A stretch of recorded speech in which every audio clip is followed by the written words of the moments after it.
Hey y'all, thanks for tuning into the Nintendo Drive. If you're hanging out with us on YouTube, be sure to like the video, subscribe to our channel, and ring the bell icon so you never miss an episode. Or if you're getting cozy and listening to us on your podcast feed, make sure you're following and leaving us nice reviews. You can also support the show on Patreon and pick up some awesome merch. Links to those and more are in the description, but let's get the show started.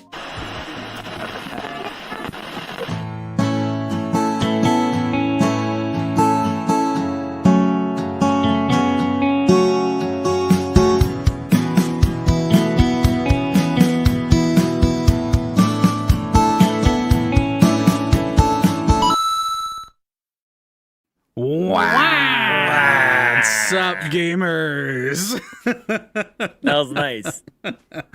We worked it in. We worked the wah and the what's up, gamers kind of, meld the intro there. Yeah, pretty good. Amanda requested that we all be Waluigi when we open the show tonight. Wah. Wah.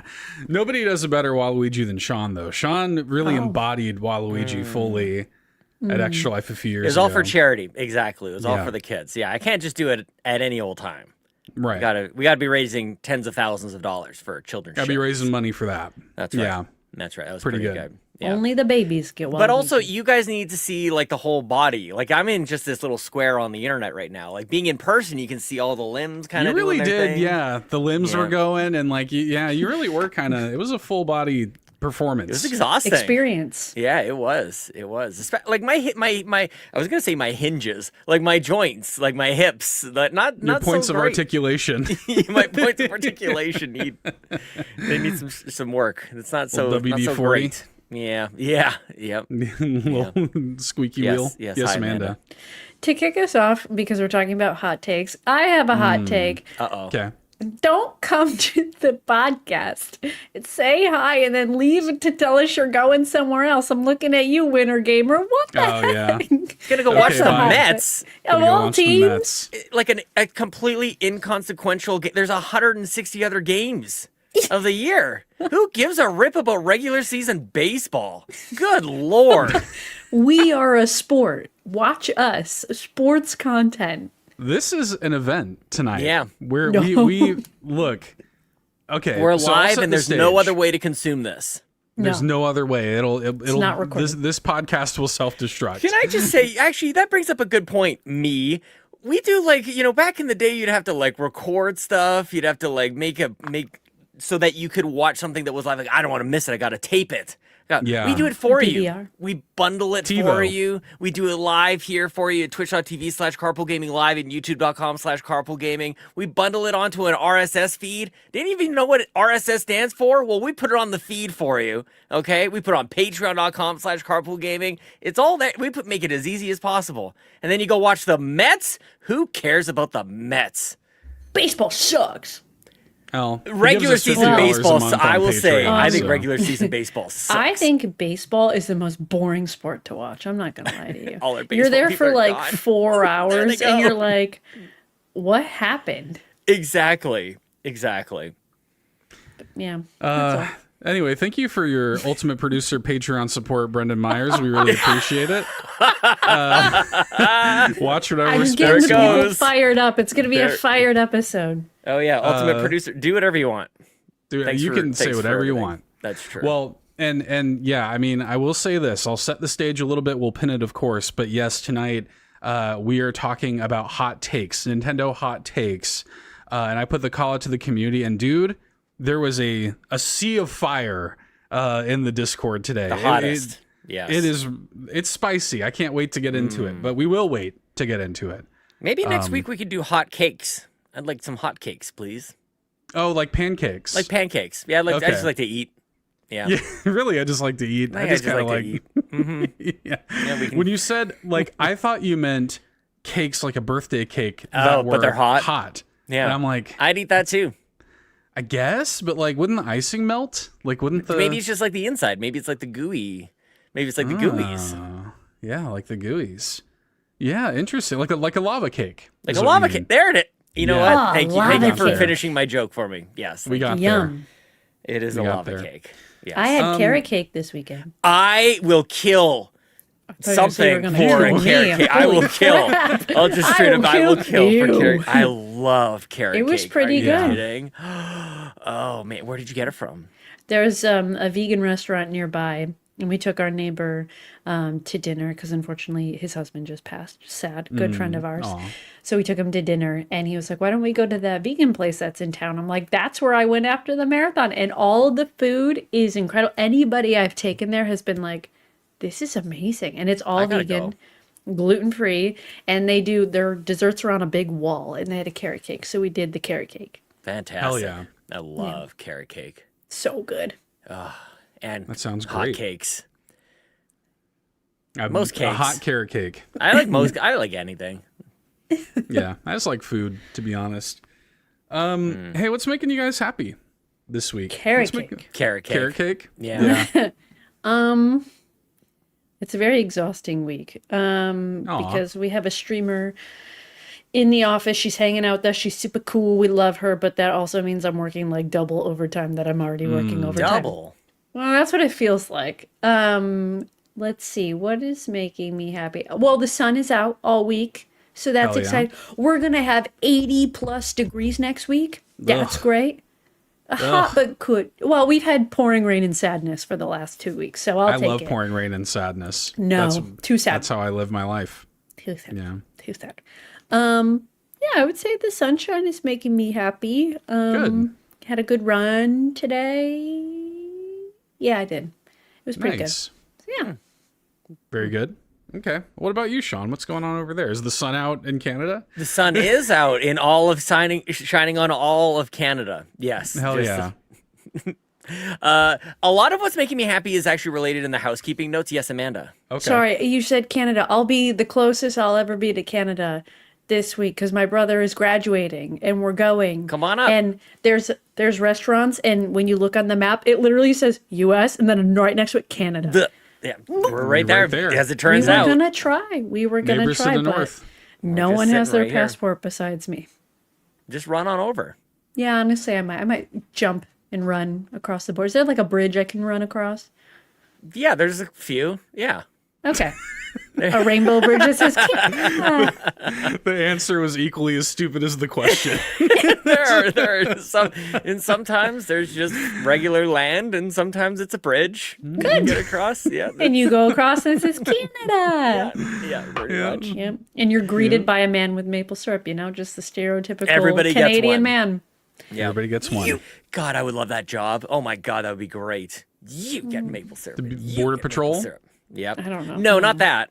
No. Like I'm after the The Border maple syrup Patrol. man. Yeah, I'm after okay. it because you You can't just give it to pass, anybody. They got to be cleared first. Yeah. I Right. want no part of that. Yeah. Yeah. Once we know that you're good to go, then you can have a little maple syrup Yeah, on us. Yeah. from me, Sean Yeah. Capri. Yeah, that'd be great. Sorry, I interrupted Well, you. No, a Go on, lot of Sean. what's making me happy is listening to a lot of our content, which is in the housekeeping, which I will comment on over there. I'm running a lot, and that's pretty good. I had something, but that I don't know. Oh, it's also related to content, but whatever. It is Sure. what it is. Guys, look forward to my Forza Horizon 6 review coming out later this week. I think it's Thursday, the 14th. Yes. Is I have worked on it, and I'm pleased with how it's coming together. I guess Oh, is good. what I would tell you, because I don't do a whole lot of reviews. It's not something I do every single week. So when I do get a chance to do it, it's like I just want to do something special for you guys. With You can aplomb. watch any old review. It's just a racing game, like whatever. But it's like I wanted to do something kind of neat, and so I experimented with something today. We'll see how it works out. So. Sean How about booked a that? ticket to Japan and filmed his review there. Dude, I actually had that thought. Like I want to do, and maybe this is like a post show kind of a conversation or whatever, or a BTS, if you will. Nice throwback there. But like I feel like me sitting at my computer, just doing this for a review. Like I do this on the podcast all the time. I want to Sure. do something more for the review. So I'm kind of just thinking in that way. It's kind of Reviews a on the fun. run. I mean, Maybe I'll run. Maybe it'll be reviews while I run. Reviews while I run. Exactly. Hell yeah. Very good. Yeah. That's an Look amazing forward to idea. You should do that, Amanda. You should actually do that. That's yours. That you can have fact, that one. A long time ago when I was doing marketing for Run Specialty Shop. I told them, give me a drone, let it follow me, and I'll interview people. Like, I was like, I'm more than happy to do fun interviewing because I like to talk and run with people. And they shot it down. They're like, no, that's a lot. Like, it's going to cost money. People have to run. What if they don't want to run? I was like, oh my God. And guess what they do now? Yeah. They're only interviewing store managers, but they do it. I'm like, well, the thing is, though, Amanda, is like you actually can talk while you run. So like that would be you do it all the time. That would be what would be good for you to do the reviews on the run for, is because you actually can do it. If it were me, I'd be like, it's really good. Yeah, it wouldn't work at all. Maybe I'll do carpool minute reviews. Just give me your review. I'll read it and run. Yeah, that sounds great. All right, let's do it. Set it up. I'll do some content. Hell yeah. Content. I could film like 8 of them in one run. Okay, more than 8. I could film like 40 of them in one run because I run for like 40 minutes. So yeah, send them over. I'll read them. I'll do it. They got drones now too that can follow you around. You get one of those like microphones, just like clip it to your hat or something. Like that'd be kind of I want to hold it. I like the look of holding the mic. Everybody's doing that now. Too. That's the whole. I made my. Did we talk about that on mic or off mic? I can't remember. I'm like allergic to like trends like that. Like people, like you see now everybody's doing the handheld mic thing, and it makes me. Yeah, I don't like it. I want to do it. I will. Anyway, yeah. So I'm working on the review. People can check that out. That's kind of look forward to it. Please be. It'll excited. be out by the time this comes out on free feed. So yeah, youtube.com/carpoolgaming. So there you go. It's not Nintendo, I know, but like, that's you.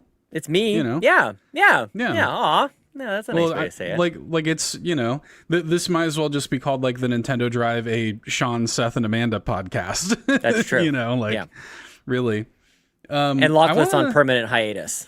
Yeah, peacefully resting. Yeah. Yeah. Maybe permanent. We'll see. Oh my God, I said R.I.P. Lockleth on my pants episode. I was like, no, she's not dead. She's still here. She's just resting. Yeah. Damn. Yeah. In peace. Just dead to us. That's all. Damn, no. Oh my God. She's still in the opening credits. I know. Yeah, I haven't changed that yet. Anyway, I want to shout out strawberries. Shout out strawberries. Yeah. Down here in Texas, I'm talking the kind you eat. The fruits. So strawberries. It's strawberry season here in Texas, and the strawberries, let me tell you, they're good. They're hitting right about now. Sean cracked himself up, dude. He killed himself over there. He is laughing. He's crying. Oh my God. He's got the vapors. He needs a drink of water. HEB had them on sale. I got a big thing of strawberries for like $2. And it's just pretty good. I just wanted to shout out strawberries. Shout out strawberries. I love a strawberry, man. So who is this that you're talking about? Dylan Strawberry? Daryl Strawberry from The Simpsons. He's the baseball player. Oh, of course. Yes. Baseball stinks. Oh man, I was never really sure if it was just a character in Simpsons or if Daryl Strawberry was a real guy. Oh, okay. Yeah. Well, then even better. Even better. Speaking of the Mets, okay, but he played for the Mets. He played for the Mets. Yep. Oh man. Well, I only knew because I obviously don't like baseball, so I only knew him from The Simpsons. My favorite Simpsons character, this real guy. Oh, Stephen M. Keller says loves him some drugs. Yeah. Well, didn't they all? Damn. Didn't they all? Yarden says this or that, strawberry cheesecake or strawberry shortcake? Cheesecake. Yeah. Oh my God, cheesecake dude. over basically anything. Yeah. Shortcake gets too soggy. I still wouldn't turn my nose up at that, but cheesecake is cheesecake. Cheesecake, carrot cake, S tier. Mm-hmm. Anything really that involves cream cheese is pretty much 100%. Yeah. Mm-hmm. Or something adjacent to that, mascarpone. Like, ooh, I'm there. Mascarpone. Oh yeah, well, I don't know what that is. What's that? It sounded nice. Like when you have like a tiramisu Okay. You know, Yep. it's I'll take it's a that little too. cream cheese adjacent, but it's like smoother. It's mascarpone. Okay. Smooth like you. Oh, I try. Yeah. Stop. He is. Hey guys, you hear that? Housekeeping. Housekeeping. I got some stuff to tell y'all There's about. so much. There's a lot going on over here around these parts. There's a new episode of The Gooey's live in early access now on Patreon.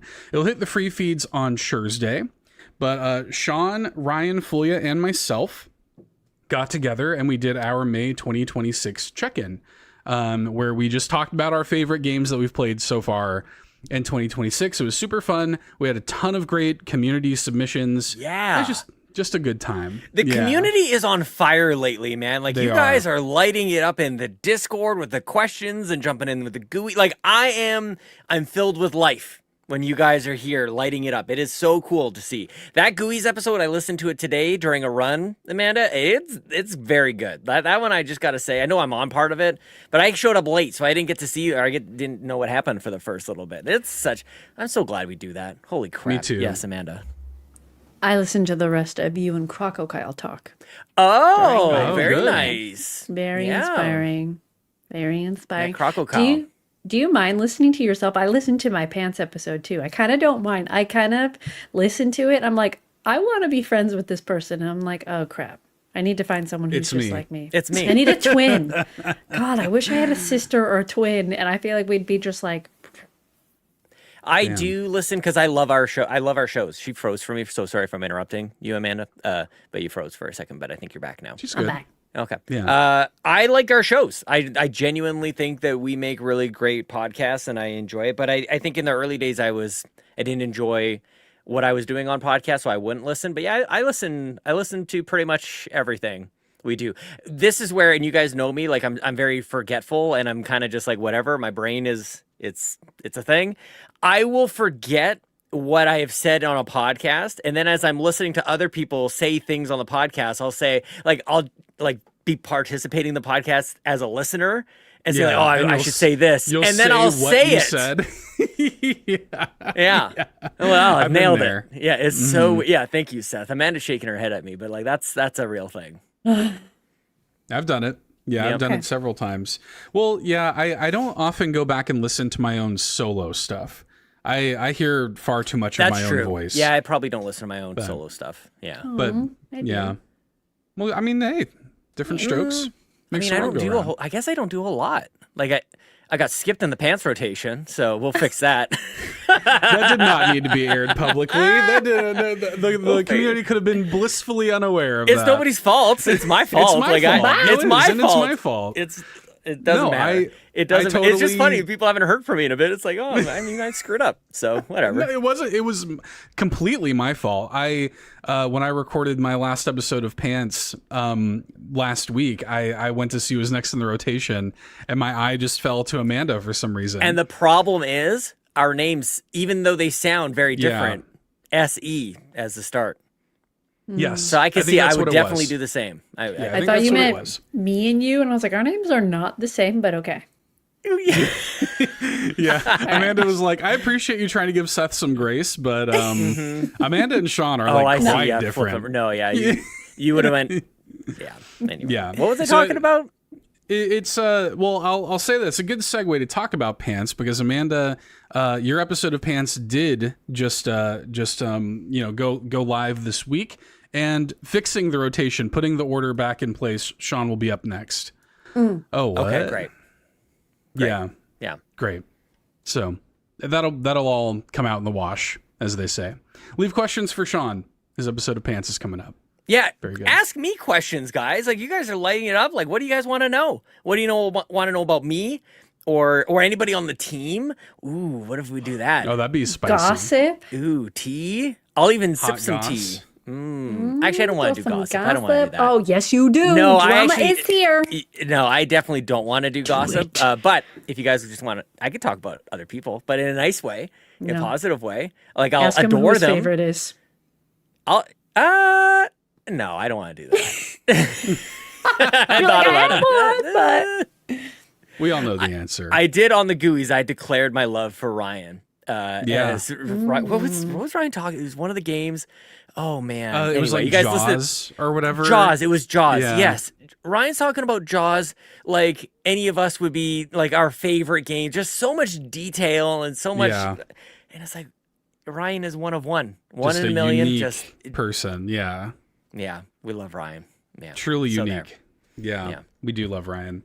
Yeah. So leave Sean some questions. Please. Speaking of these two here, my two co-hosts, the new episode of the Real Carpool Gaming podcast that could be about literally anything for patrons podcast is available exclusively on Patreon, featuring these two, Sean and Amanda, talking about Amanda's experience with the Boston Marathon, how to do hard things and achieve your goals. It sounds like a book title, that episode. It does. Yeah. Yeah.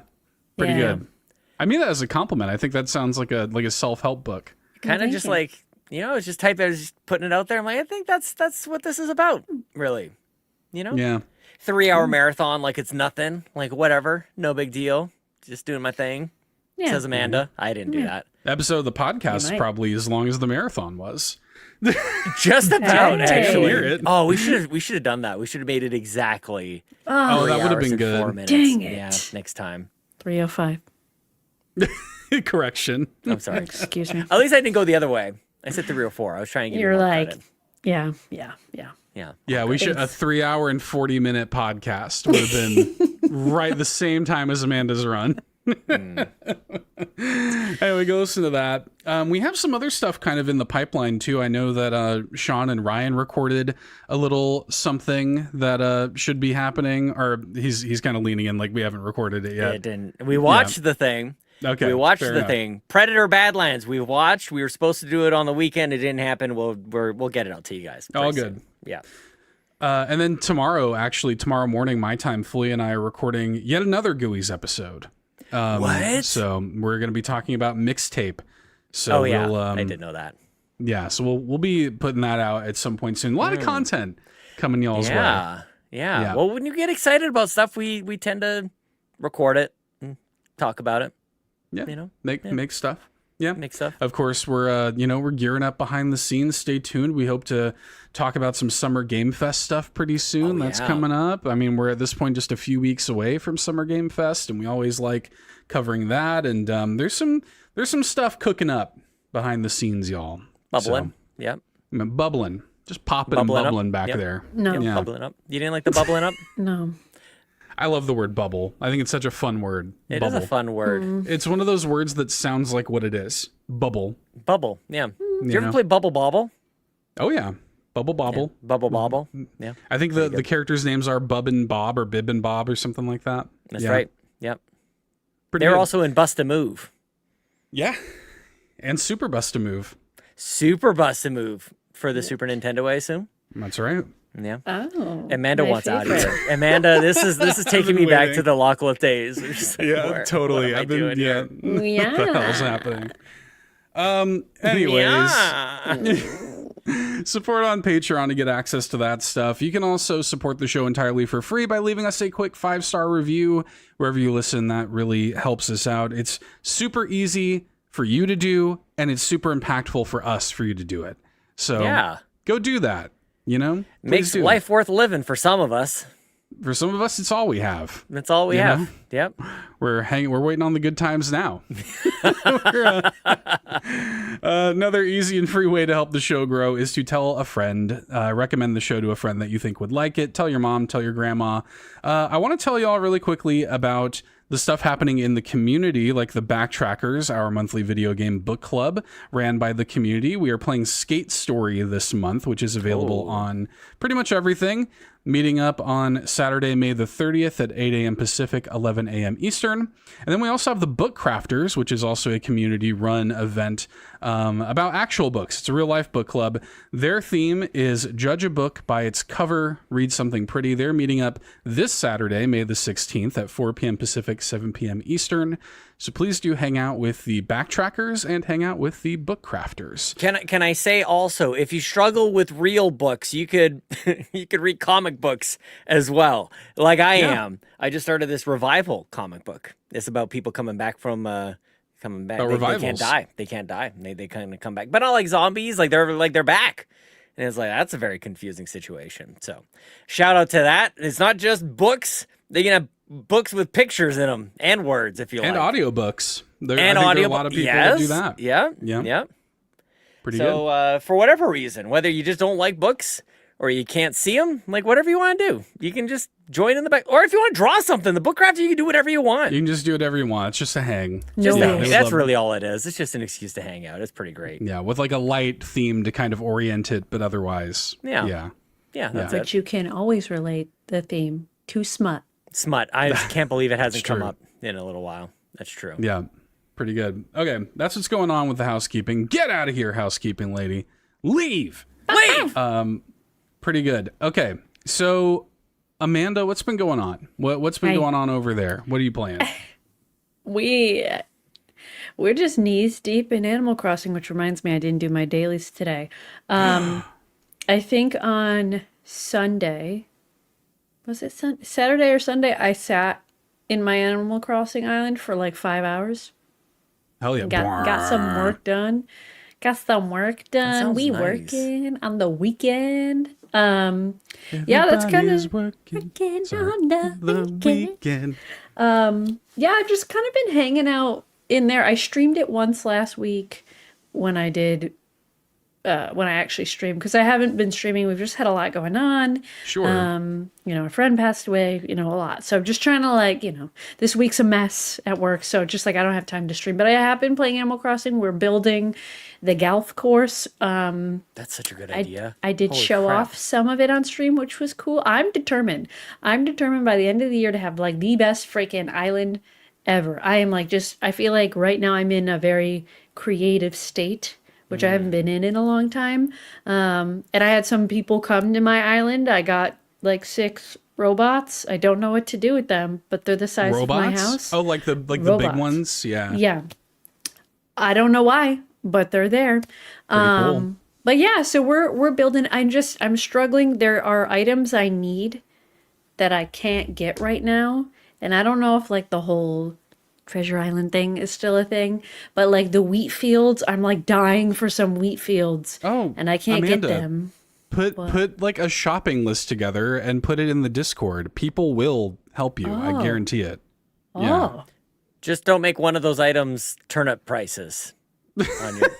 They will not help you my with that. turnip prices haven't been good. Daisy B, just not helping Daisy your girl B. out. Daisy B, my home girl. I show up and I'm like, yo, what's up, girl? And She's like inflation. she's like, turnips are Tariffs. $135. Tariffs And on I'm the like, not literally. turnip tariffs. Oh no. Turnip tariff coming Tariffs into the on them island, man. turnips. It's expensive. Oh man, they're like switch then- prices going up, so are turnip prices. Literally. That's how it is. And then These turnips got ram in them now. What's that the going on? nooklings are like, we'll give you 60 bells. I'm like, this is just not it. I don't think the turnip world is it for me. I don't think it is. Daisy May, you Daisy do May. what you want. I can't invest here. Well, like Daisy may not. The return on investment is not there. So, yeah, I feel like that's it. And the hotel is bringing interesting folk to the island. I don't like them. Yeah. Like I who? don't- Wait, what? I don't know. They're all like Uggo. I don't know. I'm like, who the hell is that? Not I had- Uggo. I had a cow the other day with just black spots for eyes. I'm like, is she dead? Is she Dead cow. Is she okay? I got she's just hippo. Hippo was there. I'm like, what the heck is this? I'm like, get this trash off my island. No one asked for this. So That's the hotel. I'm not a fan of these people. These people are everywhere and they get in the way. Oh my god. And I'm just like, get out. I'm like, I'm gonna burn this hotel Dude is down. not coming here. No, literally, I'm like, stop. I'm about to put a fence around the hotel so they just Oh, get not trapped. a wall. Amanda said, wow. Amanda's gonna build Amanda a has wall. arrived at that. She's Sorry, like, I'm you just know what we like- should do? We should build a wall to keep them out. Meanwhile, I'm like, I want to give maple syrup to everybody. No, That's I wish I crazy, could dude. pick who they are. Because I feel like we could be strategic here. And everybody is just, It's a nice way of putting it. no, I don't know. I wish just- I could cultivate the- this perfect, I'm just going to get yeeted off the internet. I know this. But, the people I get it. want, We're being asses. I know Like, what you mean. Thank you. Yeah, Totally we're- get it. yeah. Thank you Totally for get it. admitting it. Thank you. Yeah, I just want the cats and the frogs and like some just cutie patooties. Instead, I got freaking like, I'm like, who are these people? Who, like, what's going on? Yeah. Did they not see the tier ranking of villagers? Keep everybody Literally. B and below out. Yeah. I don't know if that's how you did it, like as far as like ranking it goes, but like there's got to be a level where like you're just not coming in. Yeah. Seth famously ranked every single Yeah. villager. Lockleth was with me. We did it together, and it took us like 5 hours to do that. Crazy. Who was your And- top? Who were like the top 5? Marshall was up there. I Okay. can pull it up. We did it on stream. Vamp for a little bit. I'll pull it up. I'll let you know. Shout Okay. out Marshall. Yeah, Marshall's like, my cute, favorite. Cute, like maybe some cats, like just Lily's over here. She's like, who are these people? I'm like, girl, I don't know who these people are. I didn't ask them to bring folks to the island. Isn't Lily the frog? Yeah, Lily's like she's so cute. Like a I lily agree, pad. Yarden. Blue Bear is cute. Bring Blue Bear on here. Like, I don't care. Like, I don't know. I don't think Okay, Seth hang on. likes Blue Bear. I don't. Oh. Isn't that a thing? No, I'm fine with Blue Bear. I just don't think I don't think Blue Bear's S tier. Okay. Oh, that's But what it is. Okay. I think knew we there was put Blue something. Bear in like C or something like that. Oh, what So- makes for an S tier villager? Okay, this is Oh our my screen God. here. Yeah. From What this is we that did. cheese looking mouse you got? This is just That's- up to B. You put Lucha in S tier. Yo, Lucha. Maybe it's just my This- Lucha is broken. I don't know. Yeah, so let's be very clear. This was a collaborative list with Lockleth and I gotta talk to Lockleth. Oh my god. When you're doing these collaborative lists, you have to let certain things go, and you're having to make negotiations and stuff like this. For me, it was very important that Marshall was in S tier, so we had to do we had to do like a little bit of wheeling and dealing here to get some of these things to happen. One of them is that I had to give it up to Lucha and Chatter and stuff like that. Not so- great. Yeah. Yes, thank you, Star. Lucha is not S tier. Abso-freaking-lutely not. I would agree with that. I think No. that we had, just by principle, we had Al at the very bottom, just because like you kind of have to do that. Yeah. And Apple was down there too. We hate Apple. Yeah. Anyway, it was fun though. Wow, that list is interesting. I have many thoughts on that list. A lot of people did. Yeah, fair, As it turns out. fair. I have almost no thoughts on it. I don't know who any of those people are. Okay, well that's Like fine. I'm like that would make for a great sticker sheet. I would like all those as Yeah. stickers. All those little faces. Yeah. Cool designs. That's my Okay. thought. Yeah. Okay, Nice. but yeah, Very that's good. it. That's all I'm doing. I haven't done anything else. Okay. Well, you're doing So- stuff in real life, just not in video games. Yeah, real life is kind of a mess. So maybe after next week, or this Yeah. week. You just got to get through the week. But You'll we be got a fine. long car ride. We've got like an 8-hour car ride. So we're going to play some Animal Crossing. Oh, there you go. Yeah. Yep. That'll be. You're not the one driving. You're gonna be able to just chill. I hope not. I haven't been told that I am. Okay. I hope my mom's not like, take the wheel. I'm like, no. Amanda, take the wheel. No, I don't want to. Oh goodness. All right. What are you playing, Sean? What's I'm going on over playing there? Forza Horizon Forza. 6, which I can't talk about, but I would like to talk to you, Seth. Again, this may be better for the post show, Hmm. but for whatever reason, I decided to put on Star Wars Episode 8: Okay. The Last Jedi. Do you want We to talk can't about this? We can't do this here. We We- it has okay. to be. It has to be a dedicated. We have to do that on a podcast. Yeah. Okay, But, well, we'll yeah. save it there. Okay. Speaking of people having many thoughts, Yes. I will say that. Can I? Well, maybe I should just save it. Maybe I should do just whatever save you it. want. I'll say this, okay? Star Athena in the chat just said 8 is the worst one. This has been my thinking also. I've watched it a couple of times before, then I took many years. This movie is now ancient history. This movie's very old Yeah. at this point. 2019, I think, or something. So Yeah. many. Is that it? 2019? I think Is so. that I think it? 7 years ago. I mean, think but so. Still, I guess. Am I- Anyway. Yeah. What I would say is I was thinking the same thing, and there's some major problems I have 2017. with this. Okay, so at least a couple, but still. In any case, I enjoyed it more this time than I ever have. Is as good as I can give you right now, but if you want to do the rest on a podcast, I think we must, yeah, because I mean, maybe this will be a tease for a future podcast. It's one of my favorites, and I have a lot of thoughts on it. And Okay. Yeah. I think it'll be a very good discussion. I think we have to save that. Yeah. Okay.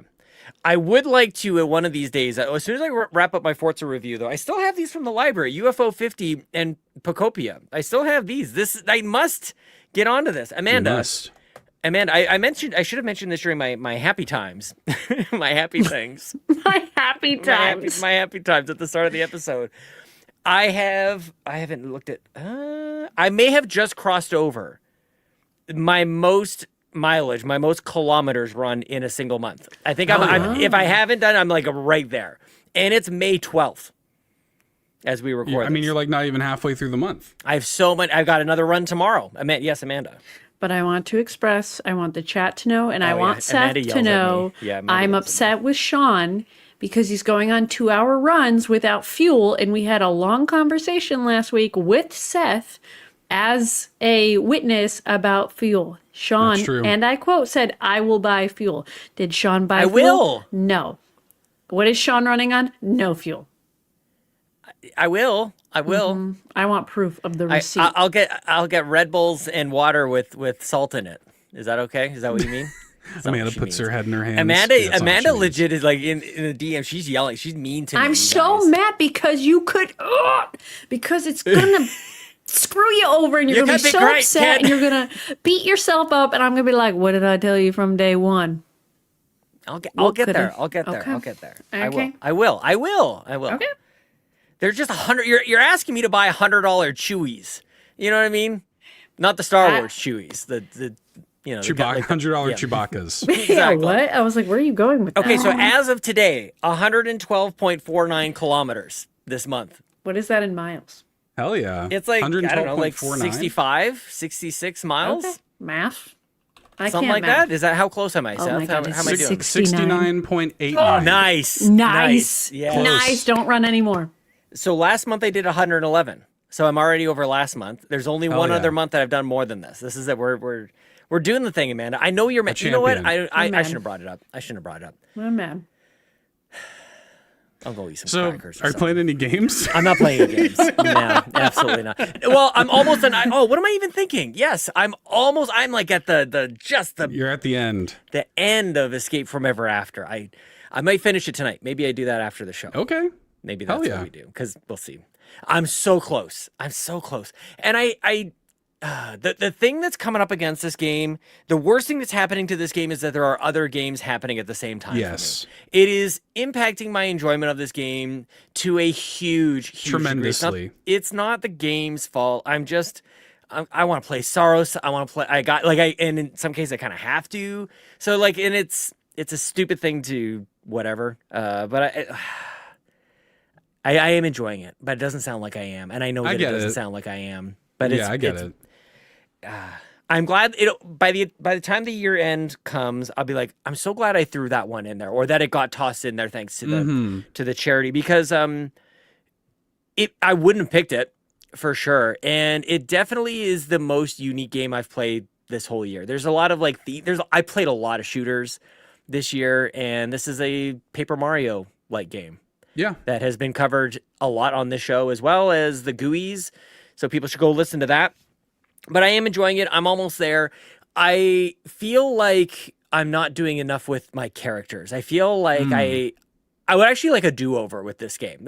This might be one where like a new game plus. I don't know if there is one, but I feel like I'm not really leveraging like their power-ups like good enough, and I'm not like I want to.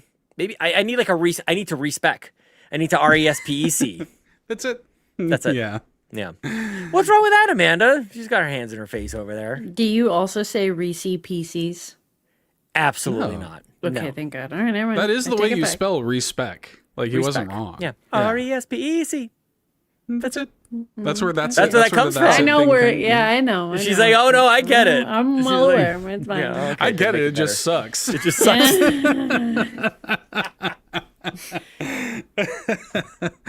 Yeah. Yon32 in the chat says GUI crunches now. It absolutely is what I realized chatting with you, Ryan, and Fulia. It's like, man, there's some good games out there, man. It's already crunchy. Oh, it's happening. It's okay. You could just be not playing anything but Animal Crossing like me. That's true. I don't think we came out with a solution from our last episode of what I will be playing. There's a whole list of games. I think it's kind of up to you to play. We're a week closer to Tales of Arise coming to Switch, so don't worry. But don't make up your mind. That's the one. Okay. Yeah. Mm-hmm. Very good. Well, as for me, I'll be quick because I haven't been playing a ton of stuff either. Just really a lot of Sectori on the PlayStation 5. Right. Yeah. Coincidentally, the embargo for the Switch 2 version will be lifted on the 14th. Oh, fantastic. Then you'll be able to play that. Then I'll finally be able to play it, and there's a very fun video that might be on my YouTube channel that morning. So that's neat. Look forward to that. Yeah, if I had been playing it on Switch 2 and giving impressions of Switch 2. So, so be on the lookout maybe for that.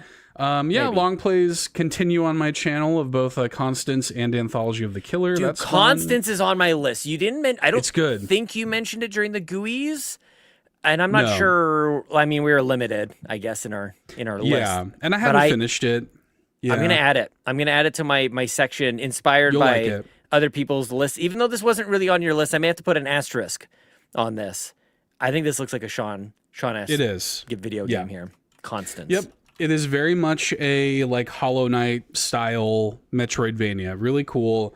The neat thing about Constance is that it has some really cool and progressive mechanics in it. For one thing, it steals the snapshot mechanic from Prince of Persia: The Lost Crown, which I love.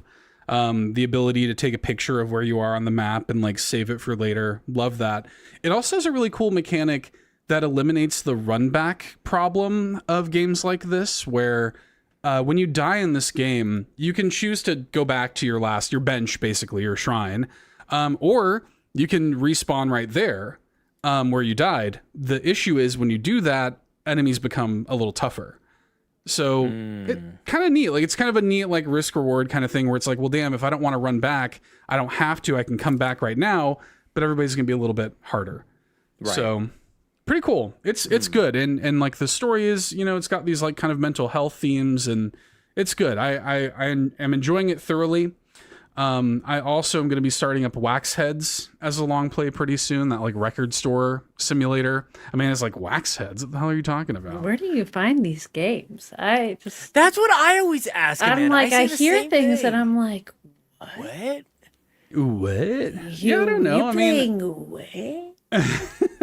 I mean, I don't know. It's funny because it's like it's just part of like my gaming diet, I guess. It's just like the showcases I watch, the circles, the social media circles I run in, I guess. I don't know. I just kind of keep my finger on the pulse of it. It feels normal to me. Like it's just the stuff that's in my radar, But I've been kind of thinking, that makes me think, and Fulio's comment in the chat here that says play more indies.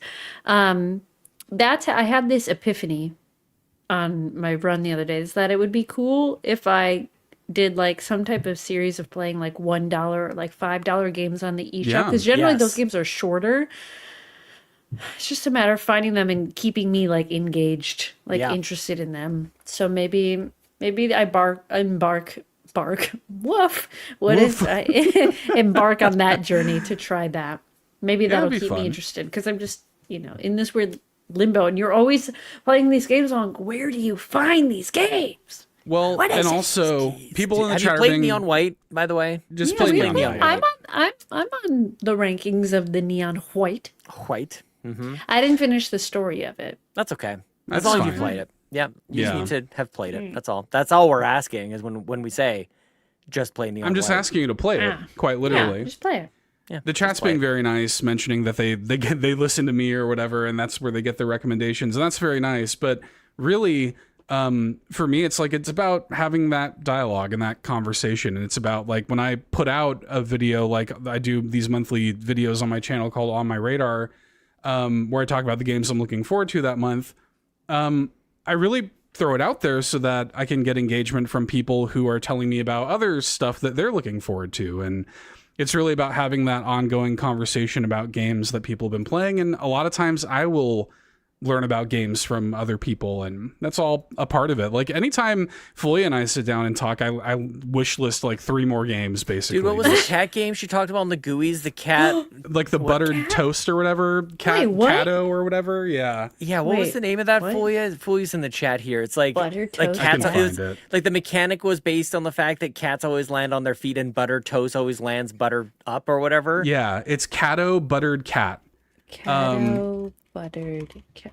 Oh my god, it popped right up. And so it's like this interesting game. It's like a polarity shifting platformer where you're like constantly floating and like landing depending on which side of you're either a toast side up or cat side up, you know. Really clever. Pretty good. Looks really good. And I think it's on sale actually right now. I'm gonna have to pick it up. And then Stephen Keller, tagged me on Blue Sky today about a really cool looking game. So that's what it's all about. I think it's just opening yourself up to these conversations is really how you get, the recommendations and whatnot. So, yeah. Well, I've also played through Mixtape, but as I mentioned, Fully and I will be recording a GUIs episode of that. So I won't spoil my thoughts really here. 10 out of 10, I hear. No. Universally, 10 out of 10. I really liked it. I'll say this. I really liked it. It is not a 10 out of 10 in my opinion. Yeah, that's fair. I do think that the conversation around Mixtape has been kind of insane on all sides. Insane. Like just I've heard people accusing it of being like an industry plant or something like that. Amazing. And I'm like, love it. Dude, when stuff like this happens, it is crazy. And I don't actually love it in case my sarcasm isn't coming across like anyway. Shout out to and may I ask, Seth, I don't know what's on your plate. I don't know what's coming up on the but Kevin on the GUIs, Kevin Ainsworth from Save the Game Media submitted one of his top 3 games of his year so far. Hamura Hime, I think is how you say this. It's 20% off right now, 80% on Steam.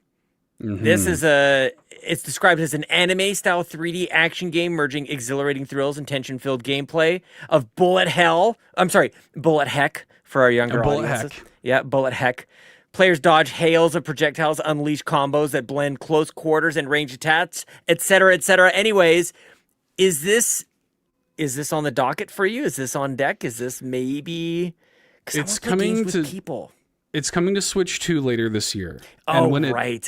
When it does, I will play it on Switch 2 for sure. Yeah. Okay. So, well, Amanda, you also let me know what's coming up for you as well, because I want to play games. It's one of my New Year's resolutions is to play games alongside my friends, and we can talk about them. Elden Ring will happen later on this year. Yes. Elden Ring. Yeah. Rang. Rang. Elden Ring's calling. Rang. If you like, you should put an Elden Ring on it. You should have put an Elden Ring on it. You should have put an Elden Ring on it. Whoa. I think you could play Tales of Arise alongside me. You already played it. Yeah, I have played it, but it's good. It's very good. I like it very much. Ooh, possible. It's difficult to say, but it's possible. I'm sorry, I can't believe I missed it. Yeah. It's possible. It literally is difficult to say, and also that it's possible. I do want to quickly, before I move on, mixtape thoughts coming on the GUIs. Sorry. With Fully and I. No, it's okay, but the only reason I bring it back up is because the Yiggy Collector asked a question about mixtape, saying, what's your favorite song on mixtape? Ooh. Mine was Yesterday's Hero by John Paul Young. Just an awesome sequence. That was definitely a standout sequence in the game. I don't want to spoil too much. Like, it's weird because it's just a track list of licensed music. Like, it's wall-to-wall licensed music. Yeah. So I will say the songs that made me perk my ears up the most, they have Roads by Portishead, which I love Portishead.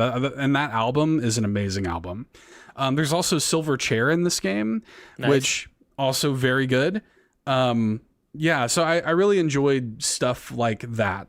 But there's a lot of great sequence, a lot of music I'd never heard of before. The game opens with a Devo song, there's a really good sequence where you're like skateboarding to Love by Smashing Pumpkins, which I have probably literally done in my real life, there's some really, I have thoughts about the game, But the one thing that I think is inarguable is that the soundtrack of the game, like the curation of the playlist, is amazing. So, yeah. It's a lost art. Yeah. Well, yeah. I mean, one of the things that the game I think taps into thematically is that, having like the art of making a mixtape, of expressing yourself, your sort of human connection to music, and saying, this is what I like, here you go. People don't do that anymore. So Amanda should play mixtape. I do think that most people would enjoy it. I will say you cannot stream it. There's no streamer mode. Yeah. The licensed music is such a crucial part of the game that they have opted to just not have a streamer mode. Right. So, Yeah. I get that. Just a bunch of Beethoven and public domain music. yeah, it just plays a bunch of public domain music. Yeah. Happy birthday. It's all the stuff that's in Trombone Champ. Trombone basically. Champ, exactly. A bunch of Taps. anthems. Yeah, just skateboarding while Taps is playing. Oh man. Okay, let's go ahead. We have one question that is not related to the topic at hand here from Shy Guy. Thank you, Shy Guy. I'll go ahead and just answer this really quickly, and then we'll get into some hot takes. Shy Guy says, can we have Seth read the line, "We have concluded that your proposal is neither credible nor attractive," in various voice actor takes on tonight's show? Did you guys see this? Amanda, you look confused. I feel like I thought I saw it, but I don't know why I didn't think it was Shy Guy. Oh, yeah. Well, so the context of this is GameStop had approached eBay to purchase eBay and work it into their plan or whatever. And the new CEO of GameStop seems like crazy, actually crazy. I need help. Yeah, you see him on the news talking about this? Yeah. They're asking him, where's this money going to come from? What? How are you going to do this? Because it was like $89 billion. It was a crazy number. It was they're insane. your finances are publicly available. You don't have this. You don't have this. Yeah. You're broke. Yeah. We know that this is not a possibility and so anyway, eBay issued a public retort to that offer, and one of the lines that people have really latched onto is, "We have concluded that your proposal is neither credible nor attractive," which is just a great line. It's a great line. Very good. So he wants me to do it in various voice actor takes. So do you guys think I should read it the same way with 3 different cadences, or should I do different characters? I want to give you one. Can I give you one to kick you off? You are you're turning down a Tinder application. You're turning someone down. They want to go out with you, and you don't want any part of it. Oh, I thought you were actually going to give him a character. So I was waiting for you to give him a character. It's a bit of a character. Sure. Oh, I guess a character that already exists. Sorry. Oh yeah, Daryl Strawberry. Yeah. Okay. So I'll kind of role play. I'll pick up my phone and act like I'm looking at him. Yeah. Your proposal is. I've concluded that your proposal is neither credible nor attractive. Heartbreaking. British. Yeah. We have concluded that your proposal is neither credible nor attractive. Oh, that was good. We've concluded that y'all's proposal is neither credible nor attractive. That's really good. Voice. Do a surfer guy. Surfer guy? Yeah. We've concluded that your proposal is neither credible nor attractive. That's really good. Yay! Yeah, dance, monkey, dance. Yarden says, do a waiter who just got a bad tip. Oh. Okay. We've concluded that your proposal is neither credible nor attractive. So I like it. This is a fun game. This is fun. Yeah. Dance, monkey, dance. I'll do one of the character voices that I kind of have in my wheelhouse is kind of a higher pitched, friendly, nerdy type. And so you can kind of go up and you could be like, we have concluded that your proposal is neither credible nor attractive. Oh, I love that one. Yeah. Again. Yeah. Pretty good. Good Rich question, guy. Shy Guy. Rich guy says I can't. I'll do this one. And we have concluded that your proposal is neither credible nor attractive. So Really there you good. go, little Really stuffing. good. Yeah, Yay! there you go. All right, thank you, Shy Guy, for the question. Shy Where can Guy. people hire you? Go to where can people go? Well, I Hire mean, you this can man. DM me. Hire me. Castingcall.club/$2 I guess is There a you go. good place Yeah. to do it. Okay, well, let's get into the topic at hand here. Thank you, Shy Guy, for the Thank you, question. Shy Guy. We have a bunch of hot takes. So this came up on last week's show, the idea of Nintendo hot takes. I think it was Amanda that really inspired this question when she was Whoops. she was kind of talking about Mario 64 and stuff, and it was like, we should just do a whole episode about hot takes. So that's what we're doing tonight. I asked the community to deliver the spice, and they did indeed deliver the spice. So we're going to go through these community submissions and give our takes on their takes, and it'll be pretty good. Yarden says, worst take tonight gets banned from the community. So we'll vote somebody off the island tonight. That would be incredible. I love it. Now, I will say, because yes, I mentioned the community is lighting up the Discord, and I don't know who went first by like marking there in Discord. You can mark your text as a spoiler. Yeah, And I so kind of pitched that. That Yeah. became that was part of the. Oh, okay. So I haven't read them. I haven't clicked on any of the. So That I was don't. why. If you guys put it in a spoiler, I'm gonna hear it for the first time as Same. Seth is reading them out. Yep, same. That's why I did that, because I wanted these to be raw Oh, reactions. you didn't like copy it into the doc or anything? Okay, you're No, gonna. Oh, I'm love reading it. it Oh, this is straight gonna off be of great. Discord. Okay, then Yeah. I'm exactly the same as everybody else. I am reacting live on the show. There's Okay. nothing special about my approach, I guess. Y'all ready for this? I'm so Okay. ready. This is gonna be amazing. The first one here comes to us from Fulia, who says, this is going to hurt some feelings of Nintendo fans, and I'm probably going to cop some flack for this, so buckle up, friends. Oh, shit. The Legend of Zelda games are overrated and difficult. I have tried several games in the franchise over the years to varying playthroughs, and I have not rolled credits on any of them because they're just too difficult, mostly the battles. I got close to finishing Link's Awakening, Switch Edition, and ended up rage quitting one of the boss battles in the dungeon/cave. Love me, hate me, but that's how I feel. Wow. Well, screw that game. I'm with you on that one. Link's Awakening can kick rocks, is what I got to say about Damn. that. Fulia, play Skyward Sword remastered for the Nintendo Switch console. That's one of my recommendation for you. I don't think it's. I don't know. Seth is not agreeing with this. Well, here's the thing. Skyward Sword, I think that she'll have issues with the combat because the combat requires you to be somewhat precise. You can't just like button mash your way through it. You have to like take your That's time true. and angle. Give up and- entirely. You should quit. Yeah, you should quit. Yes, Amanda. I would not recommend Yow. Don't play that game. But I will say Taki is difficult but worth it. I thought it was worth it. And if Amanda can do it with one heart to go, I believe in you, Fulia. You're a pro gamer, man. I can't even be that. I haven't beaten that game. I played it for the launch day, and that was basically it.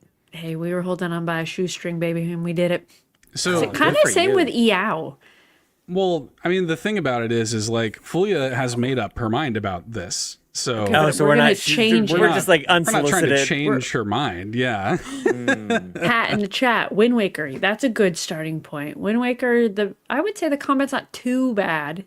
There's like mean- occasional battles that are tough. the thing, like, I'm not trying to, again, influence Fulia at all because I think she's made up her mind. I think she's made up her mind too. I However, will change you. my pitch for a perfect first experience with Zelda would be A Link Between Worlds. I think That is yes. I think that's a perfect first experience. It's the 2D, it's not too intimidating, easy to follow, good length. Like, I think that game is pretty much perfect. So, yeah. Well, yeah, just Okay. don't play any of the old games. Play only the new games. And let me know how you feel. Link Between Worlds Yarden's- kind of medium, It sounds like it's mid. like medium old. It's like kind of like Medium cheese. rare. Medium. So, Yarden is up next. Yes. And this is a good one. Uh-oh. Sakurai is overrated, and Miyamoto just needs to retire already. Have a great show.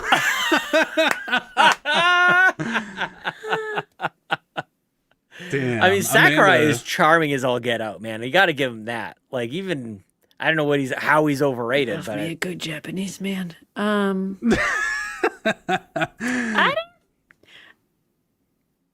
don't know if I agree because I think that they're evolving a lot. I think if we weren't in the position we were in now where games are like really evolving, I mean, freaking look at Tamagotchi Life. Y'all watching the content on this? And I know like they're not directly like playing these, or they're not directly making these games. Sure. Miyamoto's that are like Yeah, programming. Miyamoto coded the whole thing himself. But like they're letting some things happen that I'm like, I kind of don't hate it. I loved Kirby Air Riders. Like, I think Sakurai just there you was go. like, want to watch this, Amanda? I will do it for you. And I was like, oh my God, thank you. You want to take me on a date? You know? Same. So, I don't know. I don't know if I agree with that. Yeah, that's okay. Yeah, everybody's entitled to their hot takes. That's the point of That's tonight. true, yeah. But we love You know, Yarden. People are going to have some bad takes. I will say, I don't fully disagree with Yarden. And here's why. I love Sakurai. If gun to my head, Sakurai is probably my favorite, like, single-person game designer, auteur, whatever. Like, yes, Amanda? Sorry. If you had to pick between the two of them with the gun to your head, who are you picking? Sakurai? Well, that's the thing. Like, are we talking about erase them from existence or what? Yeah, like, I don't... Yeah, one gets yeeted off a cliff and the other doesn't. Well, I mean, I guess at that point, it's like Miyamoto's lived a pretty full life. Oh no! Don't tell him that. I don't want him. I don't. I don't want the man to die. To be clear, but to Yarden's point, though, about Miyamoto needing to retire, I do think, and to be frank, I think that a lot of Miyamoto's decisions, a lot of the things that people dislike about certain Nintendo things, is as a result of Miyamoto's direction. I think he's a brilliant, genius game designer that's done a lot of amazing things. But I do think that a lot of these things are kind of like as a result of Miyamoto's school of thought. He doesn't care about story and stuff like that. Like, he's very famously like gameplay first, you know. And yeah, Miyamoto's just doing parks and movies and stuff now. So anyway, I don't know. What do you think, Sean? Should Miyamoto die? I don't know if I want to touch. Is it worth killing a man? I don't know, man. It's interesting because I'm not like a storied fan of Smash Brothers, like Sure. at all. Like, so, but like, I gotta have a huge appreciation for him still. Like, even though I haven't put hundreds of hours into Smash, it's like, golly, like what an achievement. What an accomplishment. Even Absolutely. I can still recognize that. And same with Kirby Air Riders. Like, And Kirby in general. I mean, he made Kirby. Like, that's Kirby's Sakurai dad. made Kirby. Yes. Okay, Yes. that's pretty good. Yeah, it's pretty good. Like, I mean, give the He's man living. give the man his flowers. Goodness gracious. yep. But here's the thing. Like, I mean, it gets more actually in the word of overrated and what you think that actually means. Like, there's just a lot of hype about him. Maybe does it get out of hand? Maybe, but like, handsome man, pretty charming guy. Yeah. Yarden brings up the point. Like, Kirby Air Riders did get 3 directs, and like, we all watched it and enjoyed it. But like, Exactly. But it is crazy. Like, let's just be so real. It is crazy that we all sat and watched him for like 40 minutes talking It about was the B for me. button. I It was like think there's the flip one side of that. girl in I think the Kirby Air world. Riders. I think it did need 3 directs. Okay. I think that sold way more copies. Not that it like set the world on fire or anything, but I think that helped actually. I Okay. think It may have. now the opportunity cost is like they didn't do a damn thing for Metroid, and that might have been Right. nice too. So I don't know, but and it's interesting. Like, would you say one is much better than the other? I don't know. They're obviously very different games, but I think those 3 directs sold at least a couple additional copies just because Sure. he was so passionate about it. Like, because, you know, the man behind the game and all that kind of stuff. Like, I think that helped for sure. But Yeah. I don't think that's what Yarden meant. I think like Right. it's just not To say- deep. It's not that deep. Yeah, to say that something or somebody is overrated doesn't mean they're garbage or something. It just Totally. means that, you know, like Yeah. perhaps him having that kind of pull is a little crazy. Maybe a little bit. Yeah. I can agree with that. Yeah. Yeah. We hope Miyamoto continues to live a long and happy life. Good Lord, well, I don't well like, into his dude. old age. Check I'm just this saying. guy. I want to have that recorded on the podcast. I want Miyamoto. I want him to be 190 years old. Okay.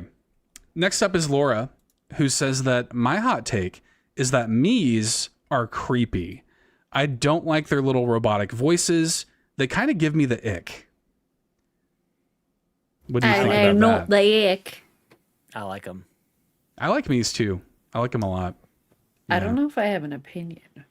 They're kind of just there. Yeah, I'm kind of picturing you both as me's right now. And that's kind of fun. I kind of hate that. Let's just replace. Why Let's are do the you whole talking podcast about as me Miis. that way? Like, yeah, with a robot voice. Yeah. Why are you talking about me that way? Yeah. I like him. I think that it's kind of cool to have a character creator with a little bit of that inherent like limitation. And you I think everybody just kind of has to make their best me they can. Yeah. I think it's kind of fun. And I like to like street pass, like getting people's me's and seeing like, it's a cool way to like see how other people make themselves, as me's. Like how do you see yourself? I think it's kind of cool. Yeah, what do you call like when you're walking down the street and the guy's like, "Hey, I'll draw a picture of you and your lady there," Yeah. and like it's kind of like a The caricature. Totally. Yeah. Yeah. I that's why I like them so much because like how else would you do that in a video game kind of setting? And I like that very much. Yes, Amanda. I would like to suggest a piece of content. We each make one of us as a Draw me. each oh, yeah. Have you seen the videos of the couples who are doing paintings of each other and then they show Yeah. each other at the end? I would love to do that. That'd be cool if we each did the other two. Like if I made an Amanda and a Sean me, if Sean made a Seth and Amanda me, and then we just kind of shared with the class what they look like. That'd be pretty I think good. we should do it. Yeah. Yeah. I like that. Well, Okay. somebody write that down. That'd be good. Yeah, write that For down. our audio someone. podcast. Yes, please. Yeah, of Someone. course. Put it in the reviews. We've got a hot take here from Hoots, and it's a long one, so I am anticipating this to be good. Hoots says, hot take, the Wii kind of sucks. Oh damn. Don't get me wrong, it had some great games, but when I think about even the greatest games on the console, I almost always remember their Wii U or GameCube counterparts more fondly. The motion controls did a lot of damage to Nintendo's reputation with their core audience, and I'd argue the failure of the Wii U demonstrates this, significantly more than many of the other marketing missteps the Wii U had. I can't wait for the Rage Fest this week. What a great idea. I'll let you guys go first on this one. I have a lot to say. I have much of an opinion. I kind of liked the Wii. I didn't understand the nunchuck part of it. I was like, what do I do with this? But I thought the Wii was cool. I can go back every holiday, every Christmas time, and still play Wii bowling and get a lot of enjoyment out of it. So I think I liked it for that aspect. I liked their versions of their games. I remember playing Twilight Princess on it and freaking hating it. Like, I just hated that experience. But I liked the Wii-focused games. Like, when you had the balance board, when you had the boxing, you had, like, those things are what I think made the Wii great, in my opinion. Very good. I'm right where good. Seth is. I think the Wii is. Well, I think I know where you are. I think the Wii is excellent, and I actually think the Wii ages very nicely, much better than most, like everything, like its contemporaries, like the 360 and the PS3. Like, no, I would not fire those up in the same way I would fire up the Wii. I had the most fun firing that thing up with whoever was around and making their me and playing Wii tennis. And like, I think the Wii is spectacular. I think it was a moment that I'm so glad I was there for. And I was of a memorable age. I was, I was in college when it came out. And it's like, dude, we could do 2 hours on the Wii. Like I almost feel bad for Hoots for having this opinion, which I understand. Like, if it didn't land with you, I get it. There's, and it certainly did do some damage to a core audience, but I think it actually made an entirely new audience and kind of like set Nintendo on this path of, you got to do something a little different. You must. So I can go on, but like the more I think about it, like the more fondly I think the Wii is. I don't know, Seth. Where are you at with this, man? Because I think you think the Wii's like the best Nintendo console. It's my favorite video game console is the Nintendo Wii. And I will say this. I had written down some of my own hot takes, and I'll read this one because it does kind of directly respond to to Hoots' hot take here. Video games peaked with the Nintendo DS and the Nintendo Wii. It was a perfect cross-section of innovation and creativity, weirdness, fun ideas, low barrier of entry for every player on the planet, and low barrier of entry for developers. 100%. Games didn't cost hundreds of millions of dollars to make, and they 100%. didn't have pure horsepower to rely on to impress. The strength of games on the DS and Wii were just pure game design and accessibility. Furthermore, if you think the only good games for the Wii were things like Mario Galaxy, your scope is far too narrow. And if you think the Wii's library had too much shovelware, I got news for you. More shovelware is released on Steam or the eShop every week. It's a totally overblown argument. Agree. Sorry, these are your thoughts or is this somebody else? Yeah, these are mine. This is you? Yeah. Mm-hmm. Completely agree. I actually want to bust out my Wii. Watch what you say. Bust out my Watch Wii what you say. Nope. Put it away. I just, again, I and Hoots, by the way, is not alone in this opinion. I know a lot of people that kind of fell off of Nintendo because of the Wii. I was the one person that worked at my GameStop that was like a staunch Wii defender. I got made fun of for it a lot. Yes, Amanda. Sorry, I don't want to cut you off. I was just responding to something Pat in the chat said. My mom waited outside Best Buy for hours for a Wii on Black Friday, and it was probably one of the best consoles we had. Dude, I worked video game retail when the Wii was new. So did I. And yeah, like we would get shipments of the Nintendo Wii and people would buy them off the truck. Yeah. Like before we could even fully process the delivery, people were trying to buy them off the truck. And it's because anybody could play it, any age. It broke down every conceivable barrier. And I agree with what Sean said in that, yeah, I could see how like hardcore in quotes Nintendo fans were turned off by it, but it created so much more. Like, the Switch would not have the mass appeal it did if it weren't for these thought processes that Nintendo really crystallized in this era. You talking about it launching, like I'm like thrust back to those days of just like all I could think about. There was lots of I had to study. I was in college. I had to do things, But all I could think about was like, how am I going to get my hands on this thing? I remember the first time somebody gave me, like, they handed me the Wii remote, and they're like, I'm like, how do I do? Like, I didn't know anything. It wasn't like now. Like, wasn't really podcasts, or wasn't like I wasn't in it. Like, it was actually a huge reason I'm here right now.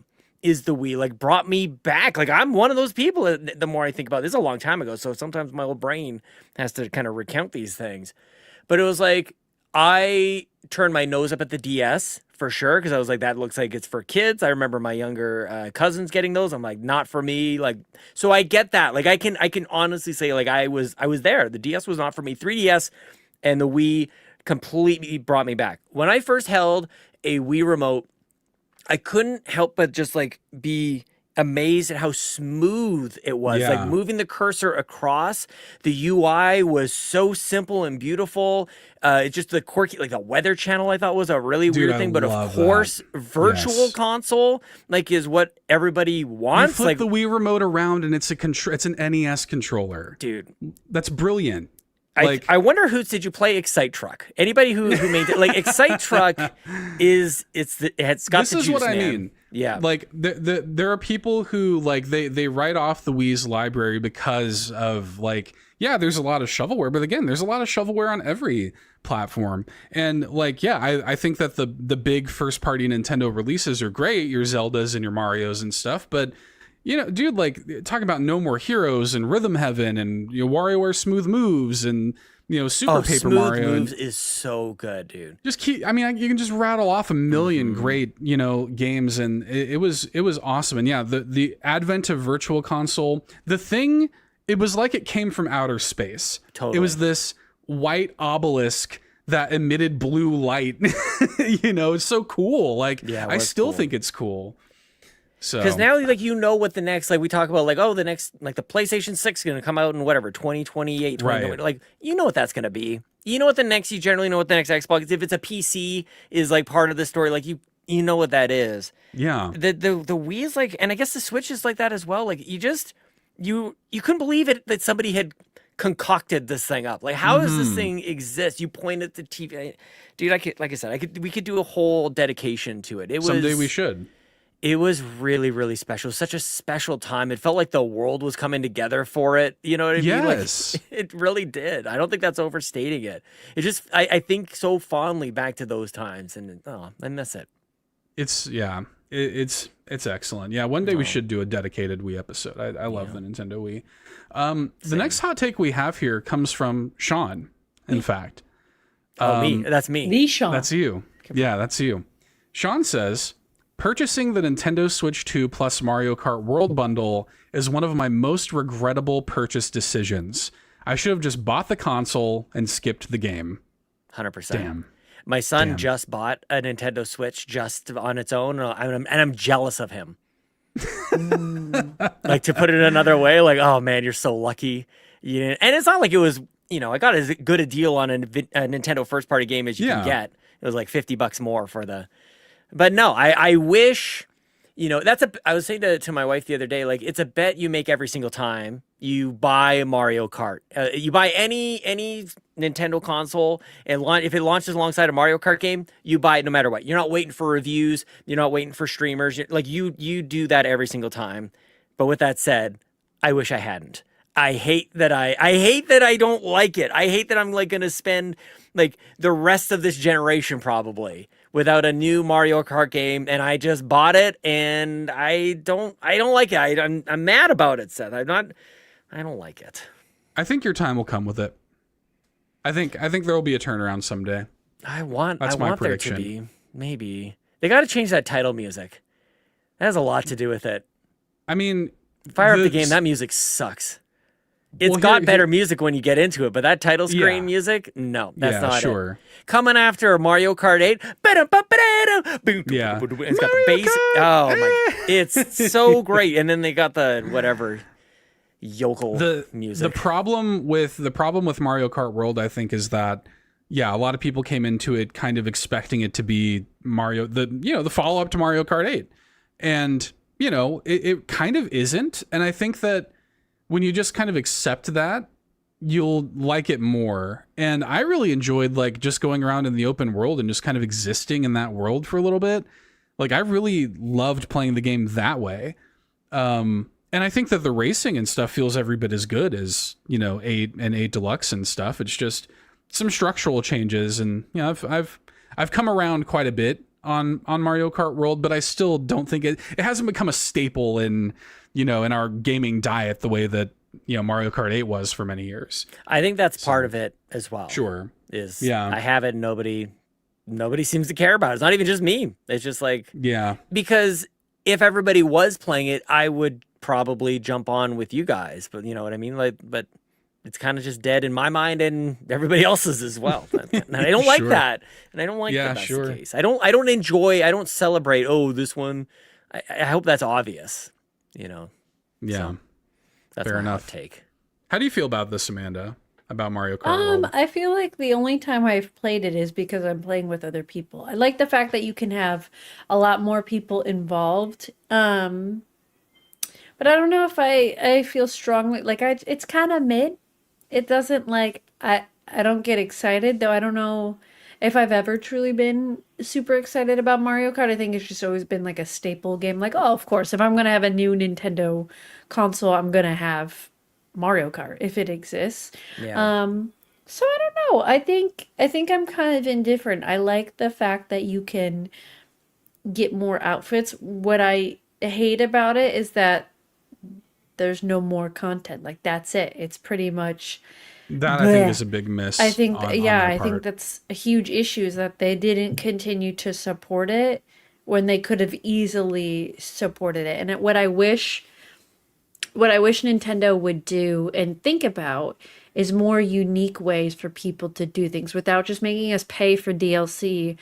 What are some more unique ways that people can earn this kind of stuff? If you went to the Mario movie, there was a thing on your ticket and you got to unlock a new skin in the game or whatever. Like, I think that's like a hot take in general about Nintendo. Like, I don't want to just keep paying a lot of money for DLC. Give me fun and unique ways to interact with the brand or the company where I get to unlock things for the games I already have. I'm more likely, if you're having a Nintendo movie and you're selling Nintendo toys or whatever, have something in there where that person purchases it and there's like a surprise and delight moment. Like, oh my God, now I can unlock blah, blah, blah in Mario Galaxy, you know, and it just revives the I'm going to say franchise, speaking as like the game title itself. Yeah. But I think that's where it like dies. Like we don't want to just always be paying for DLC, because now DLC is just getting so expensive, and it's like, for what? What are you giving us that's like worth that money? I think the only DLCs, in my opinion, that I've ever truly been worth it has been the Animal Crossing content, because it just adds so much more to the game. But give me unique ways to earn it. So I think that's my thing with Mario Kart, is like, okay, there's nothing new and they don't support it, so I stopped caring about it. Well, I feel like they set the bar for DLC value with Mario Kart 8 Deluxe. Like, I think that's how you do it. And what I will say, because this is a slippery slope, and so I hear what you're saying too, Amanda. Nintendo, it seems to me, is like actively avoiding the games as a service model and endless payment structure. And I kind of want to commend them for that. I'm kind of talking out of both sides of my mouth here, because I also want continued support for games, but I also don't want Nintendo to just devolve into, a games as a service. And they're probably better set up than anyone to be able to do that, because people love their IP so much and they just want excuses to continue to play it. You know what I mean? I guess. But I think, I don't know if it's, I guess I don't view it as games as a service like Fortnite, something like a Fortnite is. Like, Tamagotchi Life, I played the demo. I unlocked a skin for playing that demo, so it made me 100%. like, oh, now I feel more intrigued. That's what I want. I'm 100% with you on that. Like, pre-program it into the game, like just skins or something small, and utilize it as somebody who works in marketing. Use these as like fun touch points for the consumer, so it feels less of like, well, I just bought this $50 Luigi toy. Give them that extra value so it feels worth it, because I feel like where a lot of frustration comes with Nintendo sometimes is like having to always buy, what was the game that came out and automatically had DLC? Was it ZA?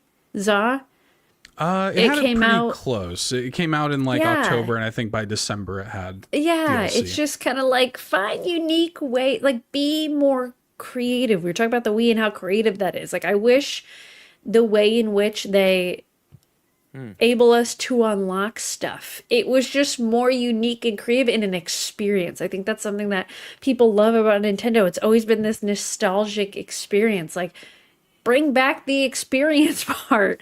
Like, make it feel like something more than what it is. I don't know. Maybe this is something I'm just like, blah, blah, blah, blah, you know? I think like, I hate cool when it feels like a money grab, you know? Oh. Yeah, I think it's an interesting point. Yarden, so they announced that's why they announced ZA's DLC before the game was released. I think it's an interesting point. I think that the idea of like an experience and making things like feel cohesive in that way is cool and interesting and stuff. I also, though, like, and maybe this is to what Sean was saying, part of me kind of does appreciate the idea of like, Mario Kart World is what it is, like, take it or leave it, kind of like this is it. And the answer for a lot of people was leave it. But I don't think the answer to that game is in particular is more content, like even more modes. Like, I just don't like it. Yeah, well, I think it requires a reframing, I think, of what you kind of come to Mario Kart for. So it's interesting. Yeah, there's another dedicated episode. The hell's wrong with Mario Kart World, and why don't I like it? Why don't I like you? I got an airing of grievances. We'll release it on December 23rd on Festivus. Oh, that'd be great. Yeah, Festivus. Oh, there we episode. go. Yeah. Yeah. All right. Well, Croco Kyle comes in and says, hot take. I wish Nintendo and the gaming industry as a whole would stop dipping into their old games for remakes and focus more on sequels and new IPs. Star Fox looks cool and all, but $50, $60 for a very short game that's been remade multiple times now doesn't get me excited. Damn. I agreed with this so much. Oh, okay, go off. Yeah, I'm so sick of like, here's a new title in a direct, and it's just a remake of something. Like, it gets old so fast. I understand that like a lot of people are connected to these games, and that like it is nostalgic for a lot. I think the unique thing with the Nintendo audience is a lot of it is older people. Like, there's the kids, but the big bulk of it are people like us. And I'm sorry, but I am just like, I do not waste a direct with remakes. Give me new stuff that gets me excited, because as somebody who like, sorry, I don't care about the NES. There you go. There's my hot take. Like, I don't care to see that stuff. I'm like, what about okay, 3 directs? What about 3 directs for Kirby Air I think Ride? that's, you know what, I'll take it because it Riders. was new and updated. It wasn't just the same thing. Like, he added new things to it to make it more engaging and feel new. I think that's obviously what, agree like, with that. Like, that's what I Yeah. want also. Like, remake, whatever that there's different terminology there. I just wanted to mostly call you out on one of your favorite games. Thank you so much. I appreciate it.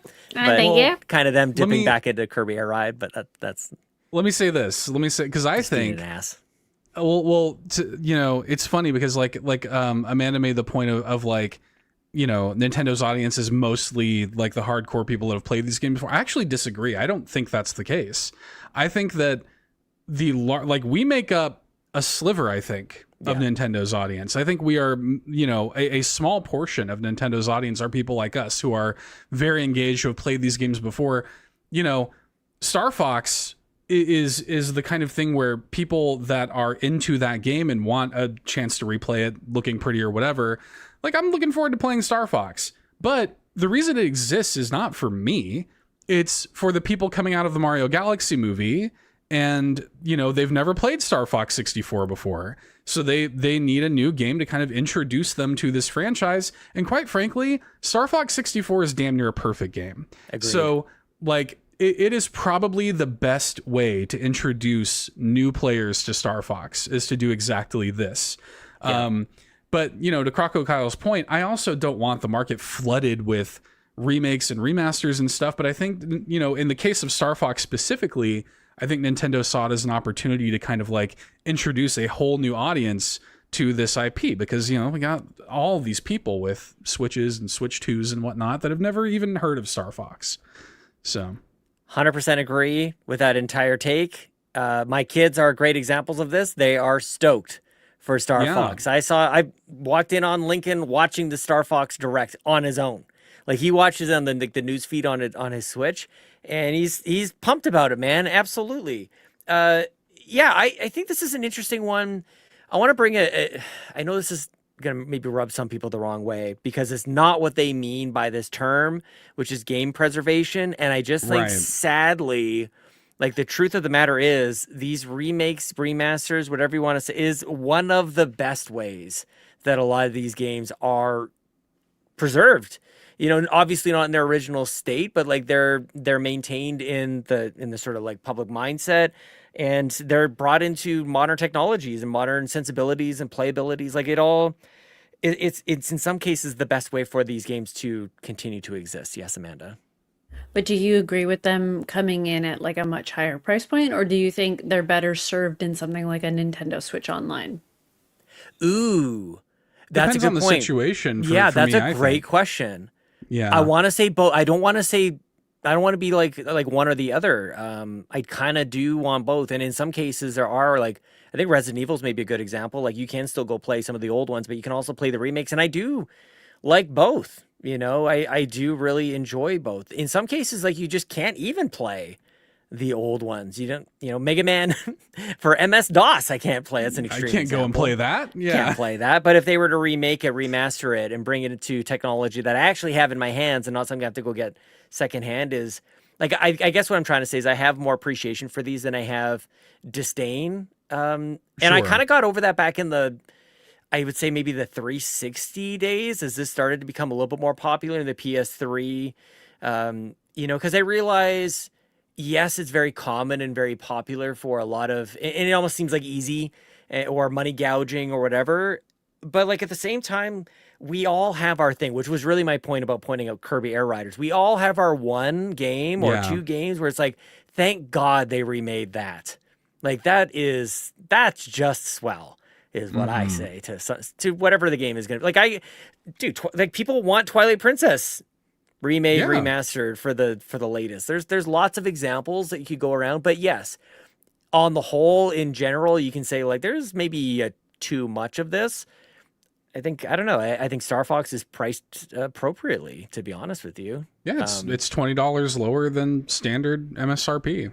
Yeah, I'm not playing my as much as I wish I was playing my 3DS for the latest remaster of this game, because I'm not counting Star Fox Zero. I don't know if that's what is being implied. But Star Fox, some people are. Star Fox Zero is not a 64 remake. That's not. Yeah, it wasn't. Like, it just wasn't. That's objectively untrue. so yeah, I can see like it seems lazy. It seems whatever pejorative you want to attach to it. I get it 100%. But I can almost guarantee each one of us have a game that we just wish, and it would make our day or week or month. Totally. If they announced that they were remaking it. For Amanda, it's Ribbit King. And obviously that's Ribbit King. But again, bring it in at a reasonable price. Don't bring it in and be like, it's the latest and greatest, the best thing ever, and it's $70. I don't need it to be this beautiful masterpiece. That's fair. Yep. I just want the game I used to play. You could give it to me as it is, and I would be like, yeah, okay, I'll play that. Yeah, that's in some super cases fair. they do. Yeah. Buy vouchers, wait for sales is, you can speak with your, or no. Okay. The choice is either buy it at full price or don't buy it at all. In some cases for Nintendo, it can be that, but I think sometimes their stuff goes on sale. Almost never goes on sale. Almost never. Yeah. Okay, well, let's move on to Kevin Ainsworth's hot take. Kevin says, Fire Emblem without the social sim elements is boring. Engage was a massive step down from Three Houses, and every time I've tried to go back to older entries, I fall off because it's just an alright tactics game with disposable characters that have given me no reason to care if they live or die. Also, the next Animal Crossing will come nowhere near matching the sales figures of New Horizons now that we aren't all trapped inside. It'll fall back to the B tier of Nintendo franchises where it belongs. Hashtag chore simulator, hashtag sorry not sorry. My job here is done. Chore simulator is amazing. Who was this again? Kevin. Just to make sure. Who? Kevin Ainsworth. From Save the Game Media? Yes. Kevin Ainsworth from Save the Game Media. Got it. Okay.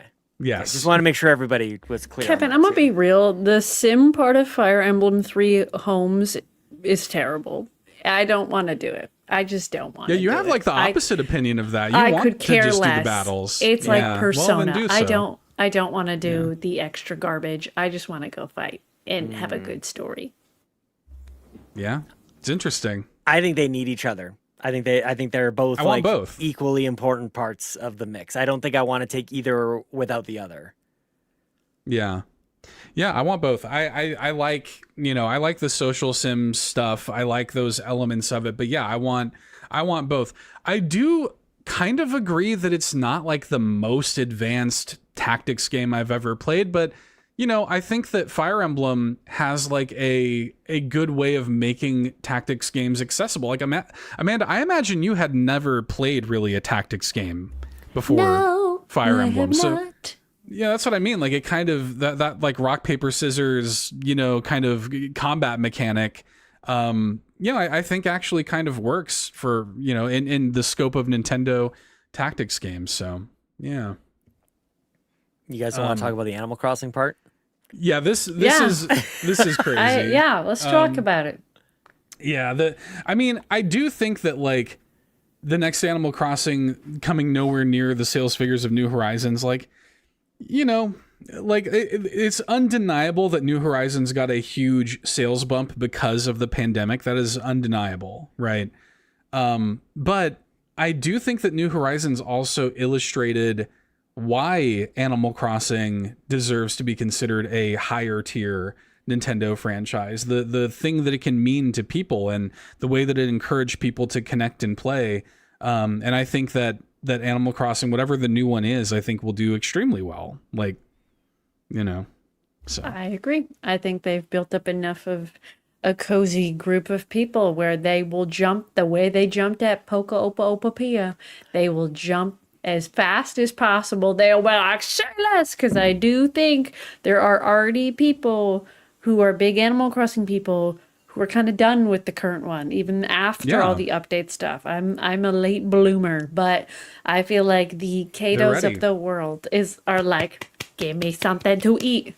So I totally disagree, Kevin. I think it'll blow up because people will be, I think because everybody jumps so fast to every little nibble of content they give them, the second there's a new thing, it's going to explode. As long as it's just not a rinse and repeat.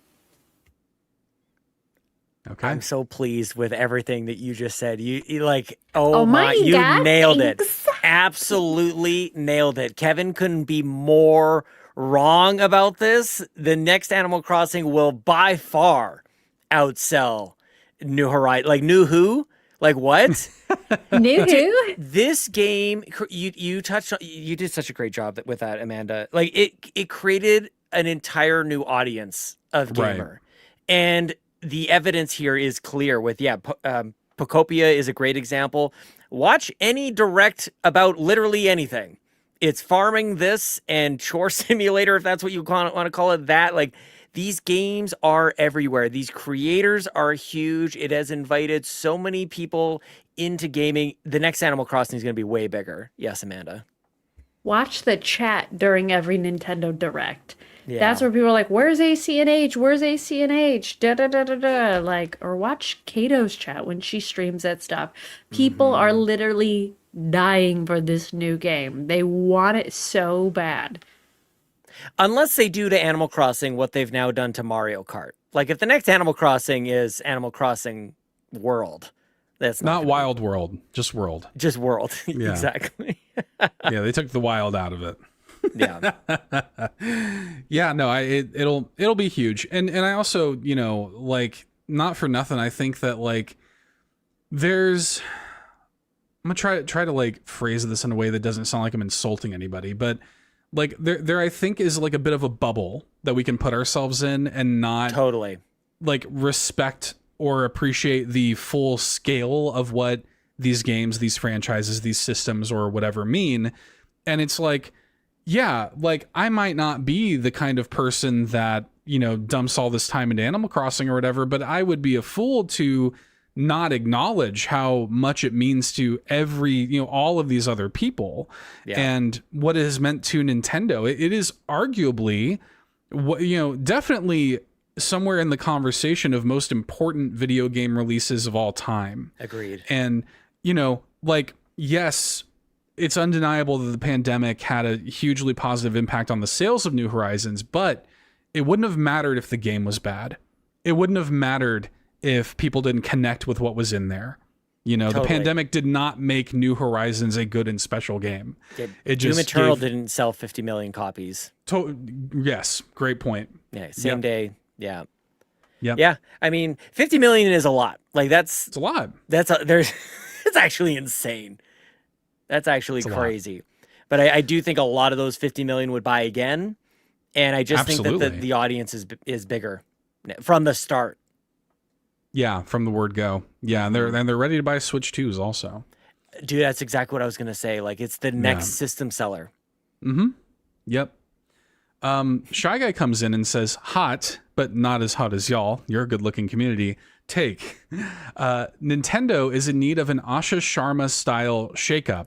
Nintendo has gone stale the past couple of years. Where's the innovation? Where's the creativity or silliness? Further, this has been the most boring first year of a new Nintendo console in a long time. Wow. Damn. That is a hot take. Go ahead, Amanda, please. The last chunk, I agree to a certain extent because I feel like the beginning of the Switch 2, I think I had said it on the show. I was like, yeah, I haven't bought any Switch 2 games. Like, I got Mario Kart, but that's it. And that was coming from someone who wasn't interested in Donkey Kong. And I think, too, in Pokemon, It just didn't like catch me. So yeah, I kind of feel like that for a while. It really wasn't until like Pokopia that like really I've been like, okay, like here we go, Nintendo. And then, obviously Kirby. But I'm like, okay, here we go. Like we're picking up. But I kind of feel that a little bit. If you weren't a Donkey Kong fan, which was like one of the bigger titles, like I feel like you kind of sat twiddling your thumbs waiting for something big to drop. Go ahead, Sean. I have thoughts on this. I think that Nintendo should not do a single thing that Xbox or PlayStation is doing right now at all. Nintendo, please stay in your lane, do your thing. No, absolutely not. Nintendo, like, is it boring? Is it not as like innovative as the Wii? I may agree to that. Sure. But I would not trade what we have with the Switch and the Switch 2 for, it's exciting that Asha Sharma tweets this or, makes Game Pass cheaper. There's good things happening in Xbox. Sure. They don't want to downplay that. But I'll take a sort of stable, steady as she goes Nintendo over whatever the hell is happening over in any of the other places right now. I'm stoked with my Switch 2. I absolutely love it. I think it's great. But I don't know, like I find it hard because I think a similar conversation happened when the Series X and Series S launched, which was like, why do I even have this? Like, it's kind of boring. Like I'm a PC guy. I like having updated hardware that runs my stuff better. Like, so my bar is, I guess, kind of low as far as like, I'm easy to please on that front. I like a faster Switch, good with me, but I've been enjoying a lot of the games that have been coming along, but everybody's aware of the games that have come out. I'm not going to like slam you over the face with a surprise. Like, have you tried this game? That's not what this conversation really invites or is even possible to have. I'm excited by it. I can't wait to see what they're going to do next. Star Fox did it for me as well. So if you're not there for like remakes, then that still precludes you here. But I don't know, Seth, where I know you love the Switch too. Like, of course. The controllers on this console connect with magnets.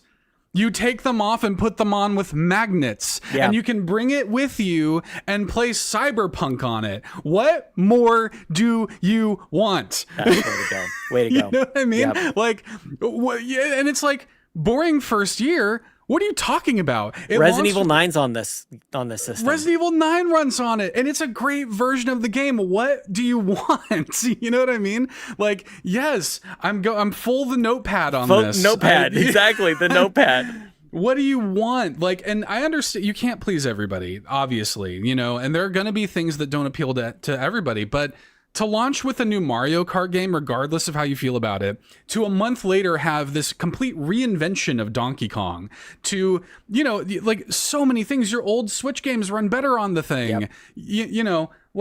And yeah, everything from Kirby to Hyrule Warriors to, Pokopia, which Donkey Kong and Pokopia alone are generational games, in my opinion. Like, they are worth buying the thing for. And a lot of systems would be lucky to have games like this in their first year. 100%. And I think it is a pretty unbelievable first year for Switch 2 personally. And again, I get it. I get like the people who are kind of only interested in things like 3D Mario or Zelda or whatever. Sure. But like, man, I am so pleased with the Switch 2. And I think they're doing a great job. It's the only reason that there is new Animal Crossing content, by the way. Even though the patch came for both Switch 1 and Switch 2, you don't get that, dude, if there's no Switch 2. Like, that's just the way it is, Yeah. Yeah, so. Insane take, Shaq. I'm just kidding. Everybody's entitled to their opinions. But, like, yeah, and, like, I get it also. Like, it's so interesting, dude. Like, I can understanding it. I can see why somebody would feel that way. I just completely disagree. Well, and again, the bar is set by Nintendo as far as like what a first year can look like. 2017 is one of the greatest years in video game history. As far as it's like that's how you revive a company. That's how you launch a console. Breath of the Wild, ARMS, of course. We've done that rundown. Lest we forget. A million times. You got Splatoon 2 in there, you got Mario Odyssey, and like 2017 was unbelievable. And this year doesn't compare to that, of course. So I guess if that's what you're measuring against, like it's nothing compared to that, then I will agree. But to call this like not great, I don't know. I do disagree with that. Antic says Donkey Kong Bonanza is leagues better than Mario Odyssey can ever dream of being. Oof. Besides New Donk City and bringing back Paullin, Odyssey has barely anything memorable or lasting for the series. I'd rather play Galaxy, 3D World, Sunshine, or 64 over it any day. Bonanza, meanwhile, has hundreds of collectibles that actually do something rather than yet another meaningless moon sitting in the corner of a level. Not to mention DK ends with one of the greatest final acts of any Nintendo game, period. Antics will be the one being banned tonight. It was nice knowing you. I also wonder, nice. you're doing an excellent job of reading these. Of course you are. Like, just with that extra little bitterness in your voice. Yeah. Like, I don't know I wonder if that's how people are meaning for it to come across. That is, I almost want you to read it again. Like, that is crazy. That's incendiary. Yeah, that is an incendiary take.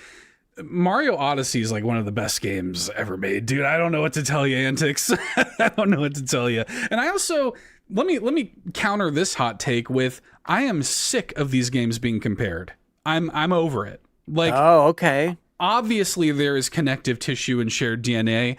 I'm sick of these games constantly being compared. I'm sick of, Donkey Kong having to be like christened, by Mario to be worth talking about or worth investment. I think that you were doing Donkey Kong Bonanza a disservice to compare it to Mario Odyssey. Like, let these things exist separately. That's my take. Where you at, Amanda? I don't know if I really have a take because I didn't really play either game. Oh, so, but fair. There is a take that I have a strong opinion on, but this is not that one. Okay. Pat, can I read it? Yeah. Okay. We can jump to that. I agree. Are we good? Are we okay? I'm good. Sorry. No. You're. Well, let me just say Go ahead. this. Mm-hmm. I feel like genuinely blessed. #blessed. That I have both of those games. Absolutely. Are you kidding me? Like, it brings me, it's why I do the show. Like, it brings me so much joy to know at any time I want to, I can go play either one of those games and I'm going to have a great time. Now, I will also say this. There was a time where I probably would have agreed that Mario Odyssey was overrated. Sure. So maybe just with time, it might be an expired or an expiring take. Sure. maybe it's just the game didn't like land at the exact time. I talk about this all the time, guys. Like, just because the game launches doesn't mean that it's the right time for you. Maybe it's just maybe at another time, sometime in the future, it might be that game's right time. Mixtape is a great example of this as well. Like, I think there's going to be a moment where I'm just like, that's the game I want to jump into. Not because it came out, but because I'm in the mood for that. Right. Yeah, exactly. Well, yeah, combating that FOMO, I think, is something that a lot of, gamers struggle with or whatever. I think restaurants are another great example of this. Like, I don't go to a restaurant because it opened up. Like, right. I go to a restaurant like when I'm in the mood for cheesecake. You know what I mean? Like, it's that's kind of maybe that's a different way to take it. Sorry, Amanda. Go ahead, Amanda. Sorry. Amanda was going to move on, and I said I didn't need to say anything, and then I said a bunch. Well, let me just make one more point. One more point about the ending of Donkey Kong. I don't want to spoil the ending of Donkey Kong, even though the game's been out for like a year or something. But I'll just say this: the ending of Mario Odyssey, in my opinion, as great as the ending of Donkey Kong Bonanza is, it relies on history with the IP. It relies on. It kind of lives and dies on your familiarity with the character that appears. The enhancement of your enjoyment of that ending, because otherwise I was thinking about that playing the game, like it kind of comes out of nowhere, like if you are not familiar with this character or the history, the hell does this mean? 100%. It's just this guy's just showing up, whereas with Mario Odyssey, Palpatine's back. Somehow Palpatine returned. It kind of has that energy to it, and that's not to say that it's not epic and fun and and grandiose. It totally is, but God, for these games, holy crap! Mario Odyssey's ending though, where like Mario throws the cap on Bowser, like, dude, Like, it's sick. Like, it's so cool. And they're like, anyway. Go ahead, Amanda. Amanda said you wanted to read one of these. I do. Yarden in the chat said Mario Odyssey should be my next Switch game. I want you to name the last time I played a Mario game. Anyway, our next one, not next, but next because Amanda decided, comes from Pat at exactly 7:01 p.m. Eastern. I'm just going to put that out there. Hot take. Xenoblade and Fire Emblem are completely overrated games, in my opinion. I wish Nintendo would just stop concentrating on these boring RPGs and move on to better tings. And he put the emoji. Smug kind of face, yeah. Dot, dot, dot, dot, dot. Also, I really don't see the hype with Tamagotchi Life. Is it a game or are we just watching things unfold? Yawn. Don't you dare diss Xenoblade. Don't you dare. Xenoblade X, okay, not my kind of game. Xenoblade Chron 3, amazing game. I don't even want to hear it. I love these big old RPGs. I already said my takes about Fire Emblem, but I think the new one's going to be good because there are so many hot people and at least the trailer looked good. I am the audience for these games. I am the audience. I think Xenoblade was exactly what I needed at the time that I played it, similar to Sean's comment about like mixtape. Maybe it's just not the right game at the moment for him. I need more. I need these in-depth emotional stories that make me cry. I want more of it. I liked that, very similar to Clair Obscure. You could explore or not explore. That was your decision. It was your choice. If you didn't want to get the extra garbage, don't go pick it up. No one's going to tell you you have to, but you could progress with the story. I think that's my gripe about Fire Emblem is that you can't really progress. You have to do these other things, but I digress. I want them to make more. As a Xeno babe, a loyal Xeno babe, I want more of that. Give me more. I don't need the same story, but give me something new to latch onto. Give me a romance story that's just these two people who love each other. They can't be together, and you go on this emotional roller coaster. Like, send me there. I just want to be there. Jan32 says, Pat no longer in the chat. No longer. Pat goodbye, left the Pat. chat. We love you, but goodbye. Pat not in the chat. Yeah, I mean, I don't really have too much more to add to it than that, other than, you know, like the ending bit about Tamagotchi. I told you it was sea monkeys. I told you it was virtual sea monkeys. That's how I learned what sea monkeys are. Sea monkeys. Yeah, when you said that. Yeah. That is what the game is. Yeah. I think Tamagotchi Life is better for just silly fun. I think as someone who's not playing it, I like the content coming out of it. I like that people are pushing, and I'm so shocked Nintendo has not shut this down yet. I'm sorry. I watched some guy on an Instagram reel who his character, oh my God, I apologize for the banging in the background. Oh my God. I don't know if y'all could hear that, but some guy, his Tamagotchi had a dream about being in a cult and they were dancing around a gun. And I was shook that Nintendo did nothing about that. I'm like, Nintendo, other people, like, their Miis are having babies and they're handing them weapons. And honestly, like, I kind of like that it's not being shut down because I think that the content is good and it's funny to watch and it's so silly and everybody is just shocked at what happens next. Do I think it's the best game ever? No, probably not. I don't know. I haven't played enough of it, but I don't know. I think that's why they put those boundaries in place, is so that their hands are clean. Exactly. They're like, hey, like, we're whatever. You can't share it officially through our channels, but you know that means that the game can be whatever. It's completely uncensored. Like there is no limitation whatsoever of what you can put in that game. So yeah, but Nintendo wants nothing to do with that. Fair. All right, well, let's did you have anything to add to the Xenoblade hate, Sean? I kind of similar to Donkey Kong and Mario. I just feel so lucky that I have all those games, you know, and what an interesting kind of coupling of games where there's not really any story happening in Donkey, like there is really in Donkey Kong. You don't play it for the story. I feel like the themes and the narratives explored in Xenoblade and Fire Emblem are so profound and so at least surprising to me, because they get me every time, man. Everybody comes across as these one-dimensional, they'll never change, they'll never grow.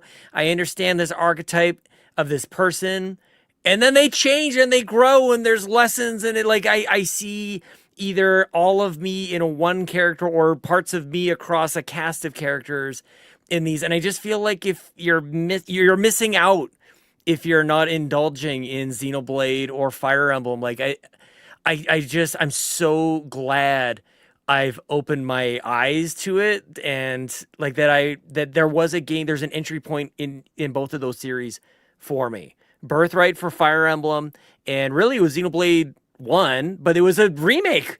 Yeah, oddly enough, it was the definitive edition that got me. That was the one. I missed it. Was it originally on Wii? Yeah. The Wii gave birth to Xenoblade. Yep. But there's no good games on the Nintendo Wii. Pretty good, man. Like those, I just feel like they round out the catalog so expertly. I agree. You've got silly Yoshi, Kirby, you got Mario, you got your goofy stuff over there, and then you've got just like, what is the meaning of life and existence and love, and what do we fight for, and what do we like deal with strife? Like all that stuff is in Xenoblade and Fire Emblem. And what does it mean to have like generational hate and overcome that for the betterment of humanity and or whatever, the people kind? Like I just think these games are so special. And by the way, fun to play also, like on top of all that. I agree. Dude, like it's just what more can be said? They're so good. Imagine not playing them. Golly. Sorry, Pat. Yeah. Love you, Pat. I'm gonna try to get through we're running long, so I'm gonna try to get through these next hot takes somewhat quickly, because I think we each have maybe some to share too. But Slackies15 says, my hot takes: number 1, Super Mario World is the best platformer and arguably the best game of all time, even today, easily the most replayable game of all time. Number 2, if Animal Crossing wasn't released during COVID, no one would be playing it, and it wouldn't even be a top 10 Nintendo Switch game. Wow. I put a little over an hour into it, and I couldn't take any more boredom. Thank God Locklith is not here anymore. Oh my God, Locklith would be blown up about that. Thousands of hours. Yeah, it's okay to just not like Animal Crossing. You don't have to be like... Well, we asked for hot takes. I mean, come on. Yeah, but like your hot take could be that last bit that I got bored of Animal Crossing after like an hour. But to posit that it would not have done well, or that it wouldn't be like a successful Nintendo Switch game if it weren't for COVID, I think is crazy. Yeah, I agree. Yeah. So, about the Super Mario World point, like I could see how somebody could come to that conclusion. 100%. Yeah. It's not my answer to that, but I could see where you're coming from. Mm-hmm. Yep. Depending on the day. Yeah, for sure. Amanda loves it too. She's a huge Mario World fan. Yeah. Of course, number 1 game. Especially Listen Yoshi. to my GUIs episode. Yeah, of course. Totally. Yeah, look out for Amanda's GUIs. That would be amazing. Amanda's GUIs episode on Super Mario World. Oh my gosh. Would be incredible. My life would be made. Yeah. Okay. Yiggy Collector says, the music in Sonic games are better than Mario games. What do you think? Don't bring the pitchforks. I think like there's one song in a Sonic game that's good. It's Green Hill Zone. Yeah, that's it. I mean, it's good. I like the music in Sonic more than I like playing the Sonic games. I'll tell you that much. But I mean, dude, like the soundtrack of any given Mario game, I think, is just among the best ever. That is a hot take. What in the? Where do you get off? What are you talking about? What gives you the right? It's We're all good. having fun together. This is nice. This is good. Clayton Dwyer says, playing through Earthbound was an absolute chore. If not for the rewind feature on NSO, I never would have made it through. 100% agree, Clayton Dwyer. I am totally with you. What are y'all on about with Earthbound? Bring back Mother 3. Okay. No, bury it. Nobody cares. Nobody will care. Amanda doesn't even know what we're talking about. No Proves idea. my point. Gone. Exactly. Don't even worry about it, Amanda. Waste of time. I'm with you, Clayton Dwyer. I have another written hot take that relates to this. This is from me. Mother 3 should never be localized. For the years and years of fans whining about it, less than 1% of those people would actually play the game if Nintendo delivered it to them on a silver platter. Yep. It's also incredibly easy to play that game with an excellent fan translation if you really wanted to. It wouldn't be worth the effort, it would diminish the game's mystique, and it'd make the conversation around the game even more annoying than it already is. Yep.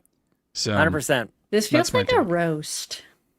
It kind of is. It does. Yeah, it does feel like a roast. I Yeah. like Earthbound a lot, but it's not. I get why they feel that way, and to be honest, if I were to go back and replay Earthbound today, I wonder how I'd find it. You feel like you're wasting your time and you've got a whole bunch of other games you'd rather get to. That's how you'd feel. Sure. Wasted time.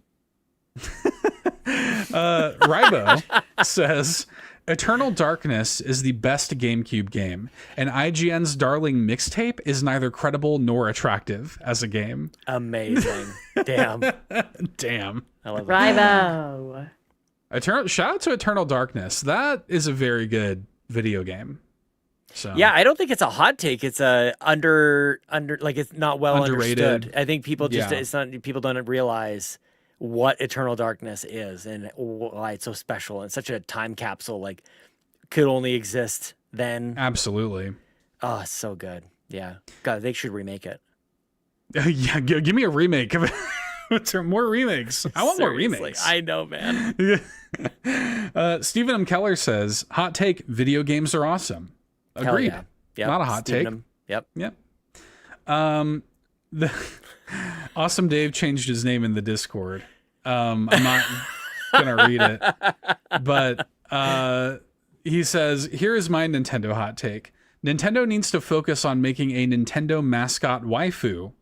Also, question for the group: of the Star Fox group, who is the hottest and why is it Slippy?" Slippy is the best. It might be. I think Falco's the hottest, personally. Oh, okay. Yeah, maybe Slippy He's a isn't bad boy. hot. He is a bad boy. We like a bad boy. He's tsundere, Falco. Yeah. Pepe's kind of bringing the dad energy, though. You know. Yeah, a little Kind of bit. ick. The kind of ick. Peppy, you don't like him? I don't know who that is. You know, oh, He's the Peppy, hair. Peppy Hair, the rabbit guy, the old rabbit guy. Why didn't I know there's a rabbit in Star Fox? I thought it was That's amazing. Slippy, Fox, and Yeah. Falco. Here's a fourth one. There's Peppy Hair. There's a Yep. rabbit? You're becoming more like your father. We He's the don't one need that him. says do a barrel Do a roll. barrel roll. Yeah. Oh, the I thought classic. that Dude, I was went- Slippy saying Not- do a barrel roll. No, No, Slippy's in no. trouble all the time. Slippy sucks. Hey. Leave him alone. Thanks for having my Okay? back, Fox. Yeah. Yeah. They had me. He's just moral support. Let him be. Do y'all think that Nintendo needs to make a mascot waifu? No. They did. Wasn't it Who? Bowsette? No, they had nothing to do with Ew. Bowsette. I know they didn't do it. In fact, they're very like they do not want people talking about Bowsette.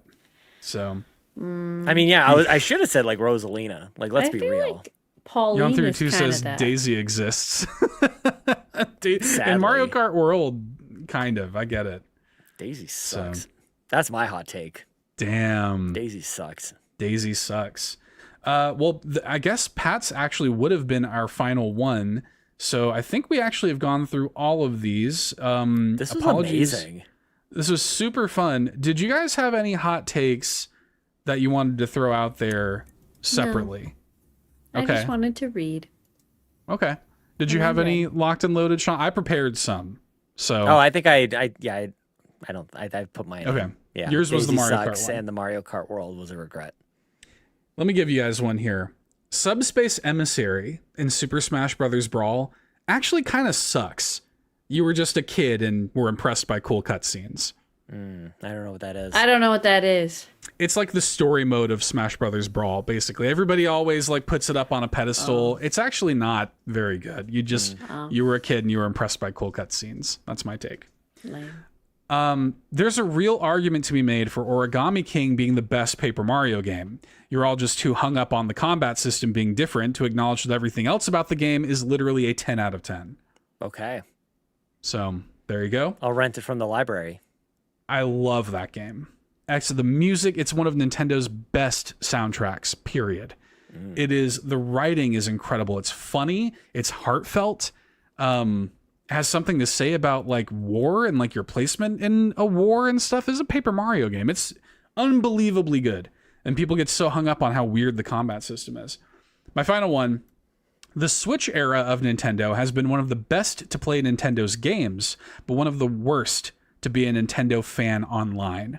The way online discourse has shifted, the way every Nintendo fan is obsessed with being some weirdo armchair analyst, the constant leaks and rumors and crying about Nintendo Directs, it sucks. And if Nintendo fans spent more time actually just playing Nintendo games, they'd be a lot happier.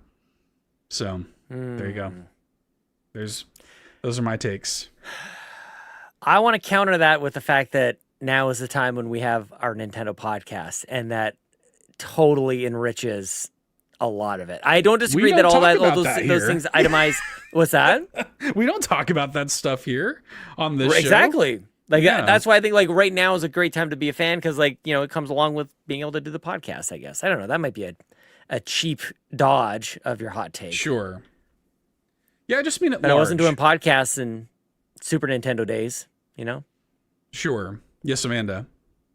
I will agree that the rumor mill is so annoying. I'm so sick of people saying, Nate the whomever said that the Legend of Zelda is coming to the Switch too. It's like, how does this dude know it? And then it doesn't happen. Everyone's like, oh my God, it must be the next Direct. I'm like, it's just let it go. Like, it's okay. We got these dorks staying up until like 4 a.m. to hear Nintendo's quarterly financial results. It's like, dude, shut up. Like, just play the games. You care more about talking about the games and having some kind of opinion on the games than you do about the games themselves. I agree. This is fair. Yeah. That I totally agree with. There are creators that are on Blue Sky and whomever, like wherever they are, and all they do is complain about what Nintendo isn't doing, and they don't pay attention to what Nintendo is doing at all. Yeah, well, go play games. That's what they want you to do. You don't need to let the IGNs of the world handle this other crap. You want to do that, go work for IGN. I'm not going to stand on a soapbox too hard on this, because I have a lot of thoughts on this topic, but I think a big part of it is because there has been like a little microeconomy that has cropped up over Nintendo coverage in this era, because there's so many eyes on Nintendo now. You got YouTubers who are making money on doing incendiary things like this, on reporting on leaks and rumors and, you know, is Nintendo doomed and all this stuff. Like, it's a constant cycle because people are incentivized to do it. And I think that it has just, I mean, yes, it's more of like a gaming at large thing, but I think that in the Nintendo space, it has become especially egregious. That's it's tabloid journalism, and it needs to be called out as such, because like at least when we saw a tabloid magazine on the newsstands, we would know that's junk. Like you might read it, you might buy it because you enjoy how like trashy it is, but like you knew it was trashy. Like I don't think anybody's like picking up those magazines going like, this is the news, like this is like this is real. It's like no, and I wish we had a way of like identifying this style of games media as such, or like, oh, that's just the junky, the trashy, whatever. And it's equal, like it's like the same as anything else, and that's kind of a bummer. It's just because there's so much of it, it's hard to discern. But yeah, it's all headlines. It's been the same way for 50 years, 60 years at this point. It's just different medium. So yeah, tabloids. That's what it is. Yeah, you're right. Not here at Carpool Gaming. Absolute quality, where we spend 2 hours talking about hot takes. Quality. It's the quality of... I'm sorry, I said it wrong. You're right. Thank you. It's quality. Thank you. Well, God. I had a great time. I so appreciate... Same. I appreciate everybody sending in their hot takes. I thought it was really fun. Listen, even some of y'all who were extremely wrong, I still love you. Same. You know, Shy Guy, we're still cool. We're still friends. It's okay. Hoots. Yep. Yeah, Hoots, like we're still good. Like don't worry about it. Even Antics. Pat. Yeah, Antics did send me a DM in the middle of the show saying I'm ready for the hammer, friend. That's hilarious. So yeah, Antics is ready for the band hammer, but it's okay. Antics, still love you. Don't worry about it. Okay. But I do think we should go ahead and wind things down. Yeah. Okay. I will go ahead and thank the patrons over at patreon.com/carpoolgaming. Thank you all so much for your support over there. Thank you to our ultimate producers, Brendan Myers, aka _wintergamer, Jonathan Brown, Yaby, whose music can be found at linktra.ee/pme.jib, Jonas Young, the originator of the Soft J's, Tony Baker, and Trucker Sloth. You guys are amazing. Thank you so much to our ultimate producers. Thank you to our platinum producer, Brian Reese. And thank you to our gold members, Adam K, Awesome Dave 1337, Benny, Brad Moore, Cecily Carrozza, Dan and Luma, Dannohh, Emily O'Kelly, Jan32, Laura, Ligerwoods 330, Mr. Giggles, Patrice Mallette, Peje EP, Stephen Keller, Technical Michael, and Uncle Tim Paullin. We appreciate y'all for your support so much. Patreon.com/carpoolgaming. Get a 7-day free trial to the exclusive tier and see what all the fuss is about. We'll see you there. That's pretty much it. Amanda, where can people find you on the internet? You can find me at twitch.tv/mouse_Amanda. Sometimes, maybe, kinda. I'm outside a lot, so I'll be there at some point. Not this week, but next week. And I'm stuck on this, trying to find games that are like $5 or less that I can play, that are maybe not that long, that are indies. Maybe they're things that Seth hasn't you could do played, a sample platter. You can just grab a bunch of stuff. If you don't like it, move on. You only wasted $1. Exactly. Yeah. But yeah, go find me on Twitch. I'm there, kind of. Very good. Sean, where can people find you? Find me on Blue Sky, Sean Capri, Sean Lake Connery, Capri Like the Pants. Seth, I wanted to ask you if when Amanda was singing you a little bit there, it sounded like Fire Emblem Birthright, that song from Fire Emblem Birthright. Yeah. You know, that song. You are the ocean's great waves. Something, dun dun dun. It's such a good classic. song. Oh, that is a classic. That's that you sent me cut. back a good 8-9 years there, Amanda. You didn't even know it. That's it. Check out my review when it publishes on Thursday, May 14th, I think, is when that comes out. Forza Horizon 6. That would be very meaningful to me. That's what I want you to do. That's what I want. Leave a comment. Please do that. Leave a like. Yes. Yeah. Tell your friends. Tell your maybe reconnect with a long lost friend and say, hey, or a long lost lover. Long lost lover. Yeah. Hey, somebody you had an old relationship with. Hit them up.